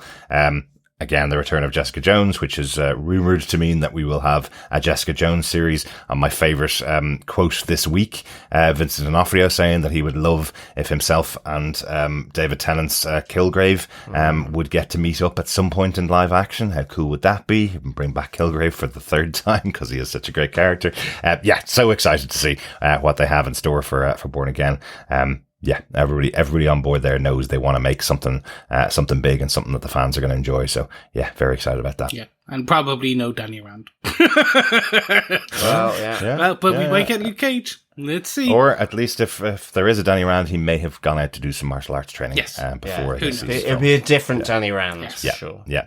Just mentioned again, there's another House of the Dragon. Season 3 is coming out this year. Again, confirmed over the winter period. We don't cover the Game of Thrones shows on here, but we do watch them. They have confirmed that this is the penultimate season, so I think season 4 is the final season of House of the Dragon. So again, a good thing when you're doing a pre-existing book to tell your audience, look, we've only got a few seasons of this. It's not going to go on for eternity. We're not going to spin it out forever. So 2 more seasons to go on House of the Dragon. Yes. Kind of cool.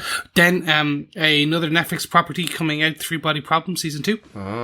That is, if you have not watched season 1, that is something you should. It is an interesting. Watch it again though. Yeah, I was going to say there's definitely bits I'm going to have to rewatch just ahead of season 2. I think there's some episodes of that I watched and then went, I better watch that whole episode again. No, agreed. Like, I got it. Yeah. I'm trying to think when season 1 came out, but it's at least, a good 18 months, if not 24. Yeah. So I'm like, okay, I need to watch this again. I mean, quicker people. Think Corrie, Emmerdale. But they don't have the kind of turnaround. They don't have the budgets, John. No. If you're going to make this type of high-level sci-fi and fantasy shows, you have to give them 2 years. It's just sad that it's only 6 or 7 episodes as well as being a 2-year wait. It's not 2 years and then we get 22 episodes of the show. The other Star Trek show that's coming back next year is Strange New Worlds, the 4th of 5 seasons. Strange New Worlds has been such a great Star Trek show. I've absolutely loved the characters they brought to the screen, and Strange New Worlds. It's been so much fun spending time with Pike and Spock on the bridge and all the rest of the cast. We get Dr. McCoy, Bones, played by someone who we all know, certainly from a Marvel property previously, in terms of Thomas Jane. Yes, he was the Punisher. And he was also in The Expanse. Yes. So Thomas Jane is returning to space. It's so cool. That's such a cool idea. And Carl Urban played him in live action before as well. So, this is a property we should be covering. We should be covering Star Trek Strange New Worlds, but we will sit back and just enjoy every single episode of it once again. The other shows that we are definitely covering, we've got 4 more to go. The Witcher, the final season 5, expected to come out in 2026. So hopefully we're going to be covering that. The whole plan was they filmed them back to back so that they could deliver the story and end the story within that 2-year period. So we don't have a massive wait like we did between season 3 and 4. And maybe we'll remember some of the character names this time, John. What do you mean, that was our Siri? big problem. Yeah, filter thoughts. when we sat down to exactly, but when we sat down to record the podcast, we literally had to list out every name of every character with a kind of description of them, because we just had no idea who any of the characters were. It had been way too long. With the exception of Henry Cavill, I didn't know anyone. Yasker. Well, Yasker's wig. he didn't return. I mean Liam Hemsworth. No, I mean his brother, Hemsworth Jr. No, you're right with Liam, John. It was Liam Hemsworth. It was. Yes, we got a Hemsworth. Yes. We got a Hemsworth. Ahsoka, Star Wars Ahsoka Finally. is returning next year. Yeah, I'm looking forward to this. We get Mandalorian Grogu this in film, moving into Ahsoka, closing out next year with Dave Filoni's epic kind of conclusion of the story that a movie. Is it a movie? Doing a movie, isn't it? I don't know. I've heard that that's changed. Oh, okay. That there are definitely, of course, we've got Mandalorian Grogu that's going to get out in the cinema next summer. We've got Ahsoka season 2. All the filming's done as far as I know for that. Just final touches on that and due to be out in 2026. Anything after that is... No, we've Last Starfighter. Yeah, that's okay. confirmed. Well, fair enough. Yeah, so Filoni is taking his time and building out his world, and the plan was that eventually it would end with a movie where everyth's brought together, but there's other tales that he wants to tell, and I'm not sure how those are coming together. Okay. So strange.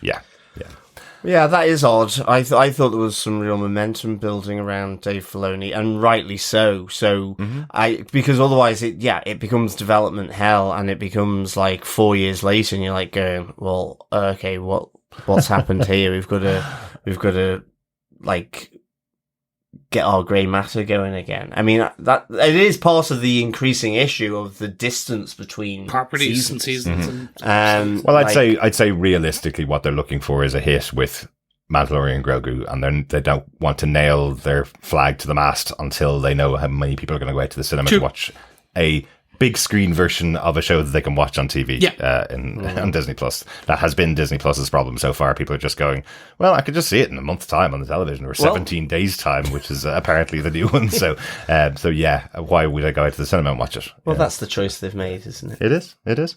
So they may not have a massive movie to close out the Dave Filoni world. It is a shame. It is a shame. It may just be a massive show. But I am looking forward to Ahsoka. Me too. Nonetheless, I think Grand Admiral Thrawn live action. I'm there, here, anywhere for it. Absolutely. In fact, Ahsoka isn't the prime reason why I would actually be sort of watching the show anyway. It is for Grand Admiral Thrawn. Absolutely, he's cool. But they're both cool.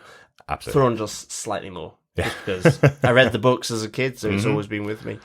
Absolutely. We're also with A Ring of Power, or the Rings of Power, I should say. Yes. And that'll be on its third season. So it'll be interesting to see how that works, or whether they'll do a Wheel of Time on it. Well, big changes. Season 3. Yeah, big changes. Moving from New Zealand to production to the UK. So that's one of the big changes. Another one is a bit of time jump. Apparently, a couple of years time jump into more of the early War of the Rings. Yeah, it'll be interesting how they they incorporate Reading into. It's like suddenly they're in the middle of they're in the middle of Manchester, wearing all their gear from Rings of Power. I believe most of the outside shots will still be from New Zealand. They've done a lot of shooting over there. So this is the Lord of Solihull. Call blimey. Excellent. Call blimey, Governor. Yeah. There's Sauron. All right, both. All right. In fairness, 90% of the cast is British, Yeah, so they are just moving closer to their homes, not being stuck in New Zealand. Although Call New Zealand's blimey. awesome. I've not got a holiday anymore. I'm stuck next to my home. Exactly. And then closing out the topic of the last show we will be covering right now for this year is Invincible, the next season 4. That Derek and I will bring you all of that as it drops. Hopefully they will not be they have told us so far that they will not be splitting it in half and doing anything crazy again, and it will not be a crazy wait. But let's wait and see, and when it delivers, it will. Yeah, I love how they've been doing Invincible. They've been confirming 2 seasons at a time to allow the animation house to deliver 1 show a year. So that is our guaranteed show every year, which is great. We get 8 episodes of Invincible. After that debacle where they put out 4 and then another 4 a couple of months apart, which was a bit of a weird way to do it. And they know that themselves. So they've said they're going to hold on to them, put out 8 episodes They've learned in a row. So they know that that's what people want to see. So yes, it's coming. Exactly. It's coming. Exactly. On to movies for the year. A brand new year, a brand new set of MCU movies, but only 2 of them this year. Last year we had 3. This year we have Spider-Man Brand New Day, being directed by Destin Daniel Cretton, who gave us Shang-Chi and the Legend of the Ten Rings. He's also giving us Wonder Man this month as well, which is kind of cool. So he's got massive projects going on. And the only confirmed character that we can talk about really is that Sadie Sink from Stranger Things is joining Spider-Man Brand New Day. Lots of speculation as to who Sadie Sink is playing. Everybody's kind of going, well, with the red hair, is she another MJ? Is she Gwen Stacy? Is she another character we don't know? So yes, she says the worst thing about getting the role in the movie is that she can't tell anybody who she's playing. So every time she's being interviewed about Stranger Things, somebody asks her and she goes, I'm going to slip up one day. I'm just going to say the character's name by mistake. But she hasn't yet. No, so she hasn't. There's, if you go on any form, any property, there is multiple rumors of who she is. There are some more substantiated ones as well. But time will tell. Yeah. I can't tell anymore what's a substantiated rumor because people throwing these movie synopses into AI to say what would a rumor that would land very well tends to come out with something. So I have no idea. She is returning in Doomsday. She is returning exactly. in Secret Wars as well. So she is a major character. We can make that assumption. Yeah, absolutely.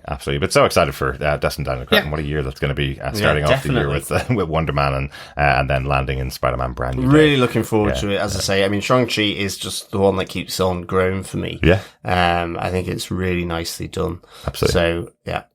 Good really stuff. Cool. Really cool. There's 2 Cretton properties to come through. Yeah, absolutely. And then, of course, we mentioned it earlier on, right at the start of the episode, Avengers Doomsday coming this year, the first of the big 2-part Avengers movie confirmed. We have Tony Stark will return in Avengers Doomsday.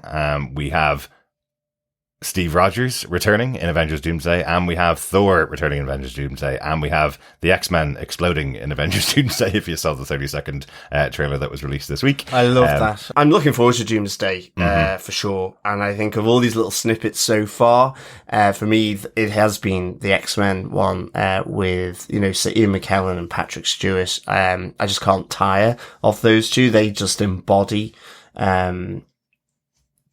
Xavier and Magneto for me. They've had such a weird career as those roles. Like they're going back to the 90s. They played them in the first X-Men movie, or sorry, the early 2000s, wasn't it? They played them in the X-Men. And then even when the roles were recast with other people, they kept coming back in post-credit scenes of the characters. They voiced them a couple of times. And now here they are in Avengers Doomsday in the MCU, back as the characters one last time to explode. I'm exactly pretty much to get crushed on the in the trailer.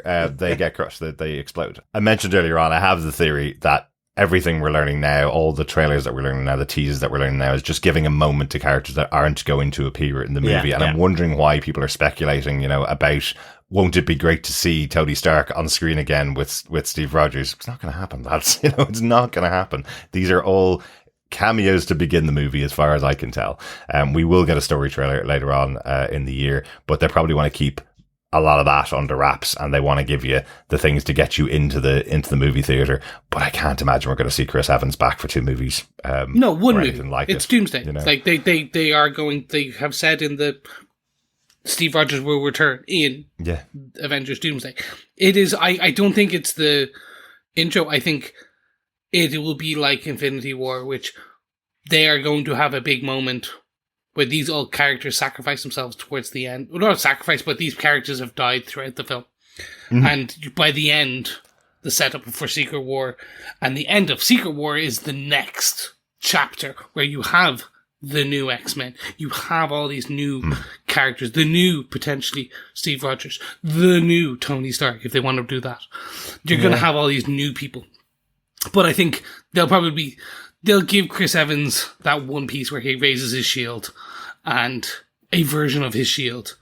They'll do all those bits, but I don't think it'll be the first 10 minutes. I think it's the first 2/3. We're going to have to agree to disagree, because I'm expecting him to kiss his baby's head goodbye as oh no, they take. I think they take the babies. In the opening sequence, that's my speculation. But the baby will get lobbed into space. And hopefully that it survives. Maybe the Fantastic Four are going around the multiverse, picking up the children of all the superheroes in the worlds that are being crushed. Maybe that's what the plan is. It could be more like refugees, that type of thing. Who knows? Yeah, exactly. We'll see in December. But weirdly, the other announcement of a massive movie franchise having its 3rd part came last week. Dune 3, which is another $1 billion movie franchise, is releasing on the same day as Avengers. They're going to make That's so odd. But to make that announcement after the promotional campaign began for Avengers, Chris, that's the weird part to me. It's not like Denis Villeneuve doesn't know Avengers is out there. Most of his cast were in Marvel movies and are going to be in Avengers. The studio knows it's coming. It just seems crazy to me, especially because his movies are also about 3 hours long. So if you were to do the Barbenheimer thing, going to see both Dune 3 and Avengers Doomsday in the same day, you're spending 7 hours watching those movies. And 100 euros. And about 100 euros, yes. I think it is the studios playing chicken, and literally who will blink, who will move. Yeah. It will be Dune. Like Dune will exactly. So there is only so many IMAX cinemas. There are only so many that will pay. And unfortunate for Dune, Marvel has a bigger audience, especially when it has a younger audience. So more people will bring the kids to Avengers than they would Dune Part 3, Dune Messiah. I see Dune having to move. I would expect they would, and that's why I'm so surprised that they came out with the announcement in such close proximity to the Doomsday start of the promotion, because they knew it was coming.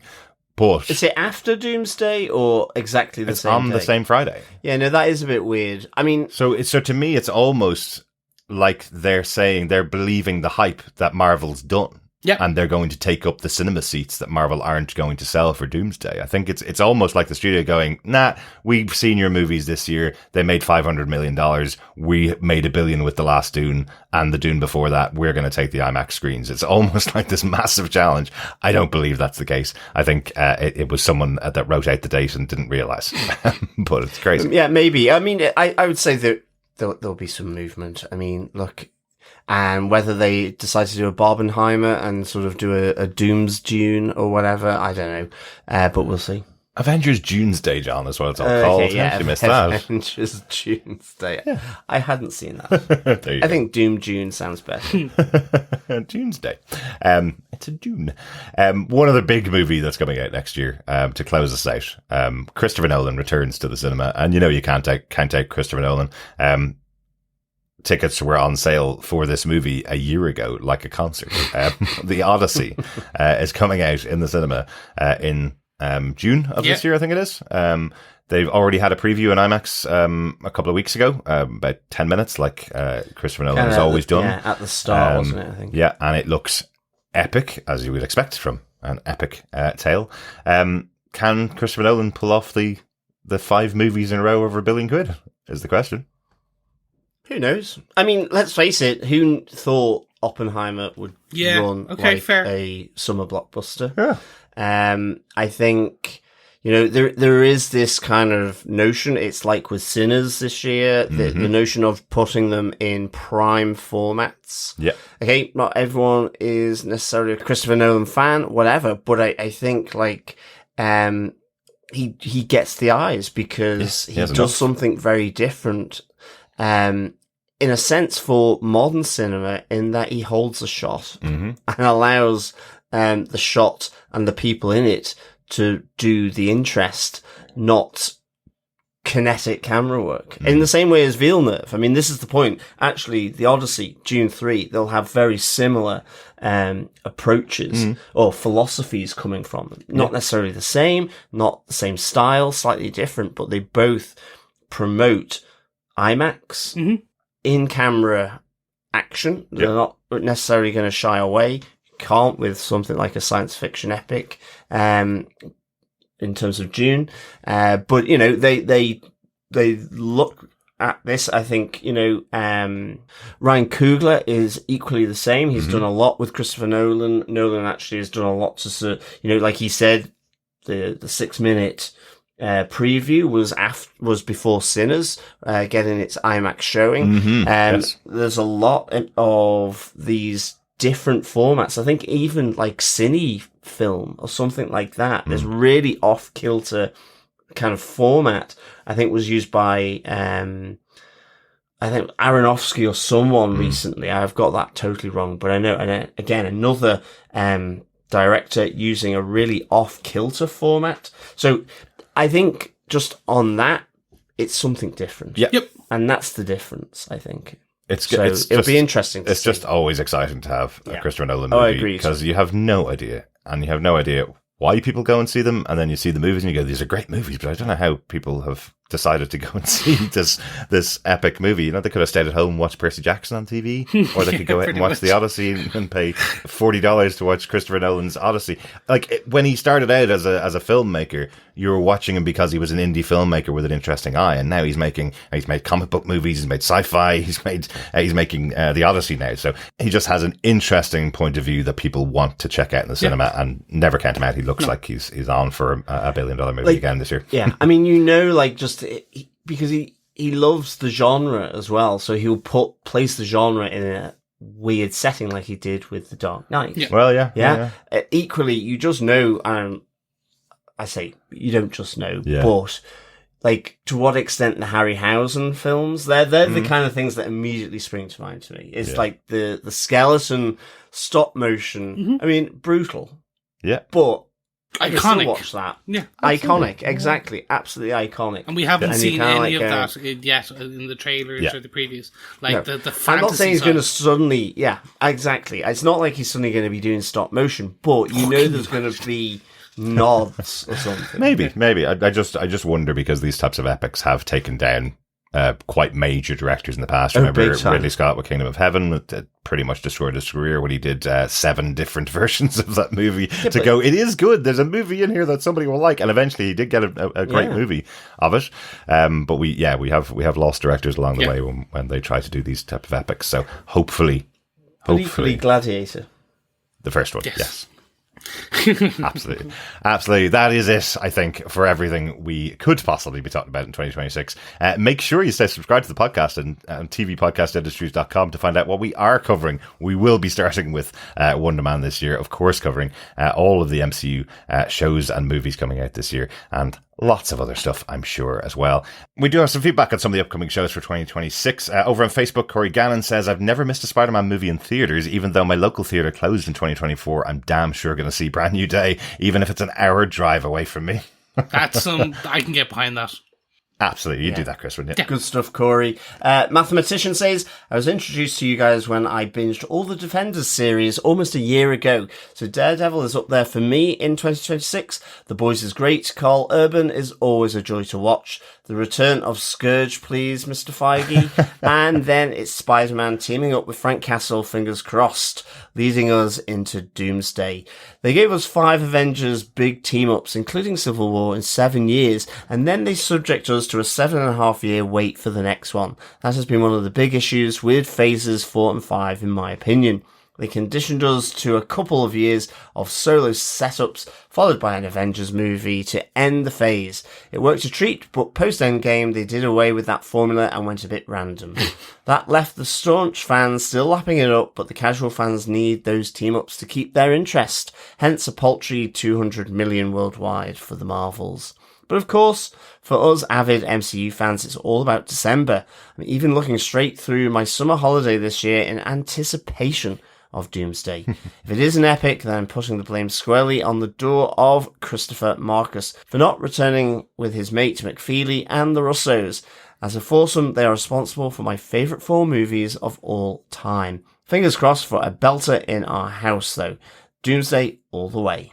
Excellent stuff, Mathematician. Mm-hmm. Yeah, really looking forward to Doomsday. I think it's just also just the setup for Secret War and all that. It's just, this has really, dare I say it, my juices flowing. Absolutely. Yeah. Absolutely. Like, it is interesting when you think back on phases 4 and 5. I know there was no Avengers movie, but we did have things like Eternals, Thunderbolts, the Marvels. You know, we did have team up movies from different quadrants, like different parts of the MCU, but they just didn't land in the same way, I guess. Thanks so much, Mathematician. Yep, thanks, Mathematician. We also have feedback from Sarah Shaw, who says, I'm excited about Daredevil and Ahsoka. And Parthenia Locklear said, Happy New Year. I haven't been able to watch much lately, but I am looking forward to Daredevil Born Again Season 2. And I just thought about this. Do you think they're going to call it, like, Daredevil Born Again? Daredevil Reborn Again, maybe. How about that one? Okay, that's it. Finally, Russell Hooper says, please cover Ahsoka, Maul, and Daredevil. Well, we will definitely be covering 2 of those. We know we're covering Ahsoka. We know we're covering Daredevil. We hope to cover Maul. How about that? Yeah. Once we know the date, as you can see, lots of stuff coming up in 2026. So we will be making decisions as we go. Anything else you want to say to our wonderful fellow listeners, guys, before we close out the episode? Yes, make sure you head on over to tvpodcastindustries.com, where you can subscribe to each and every one of our channels across each and every one of our podcast places, because we want you to subscribe. We want you to leave a review. We want you to say sweet nothings about us. And just make sure you hit the bell so that you are alerted when every one of our episodes come out throughout the year.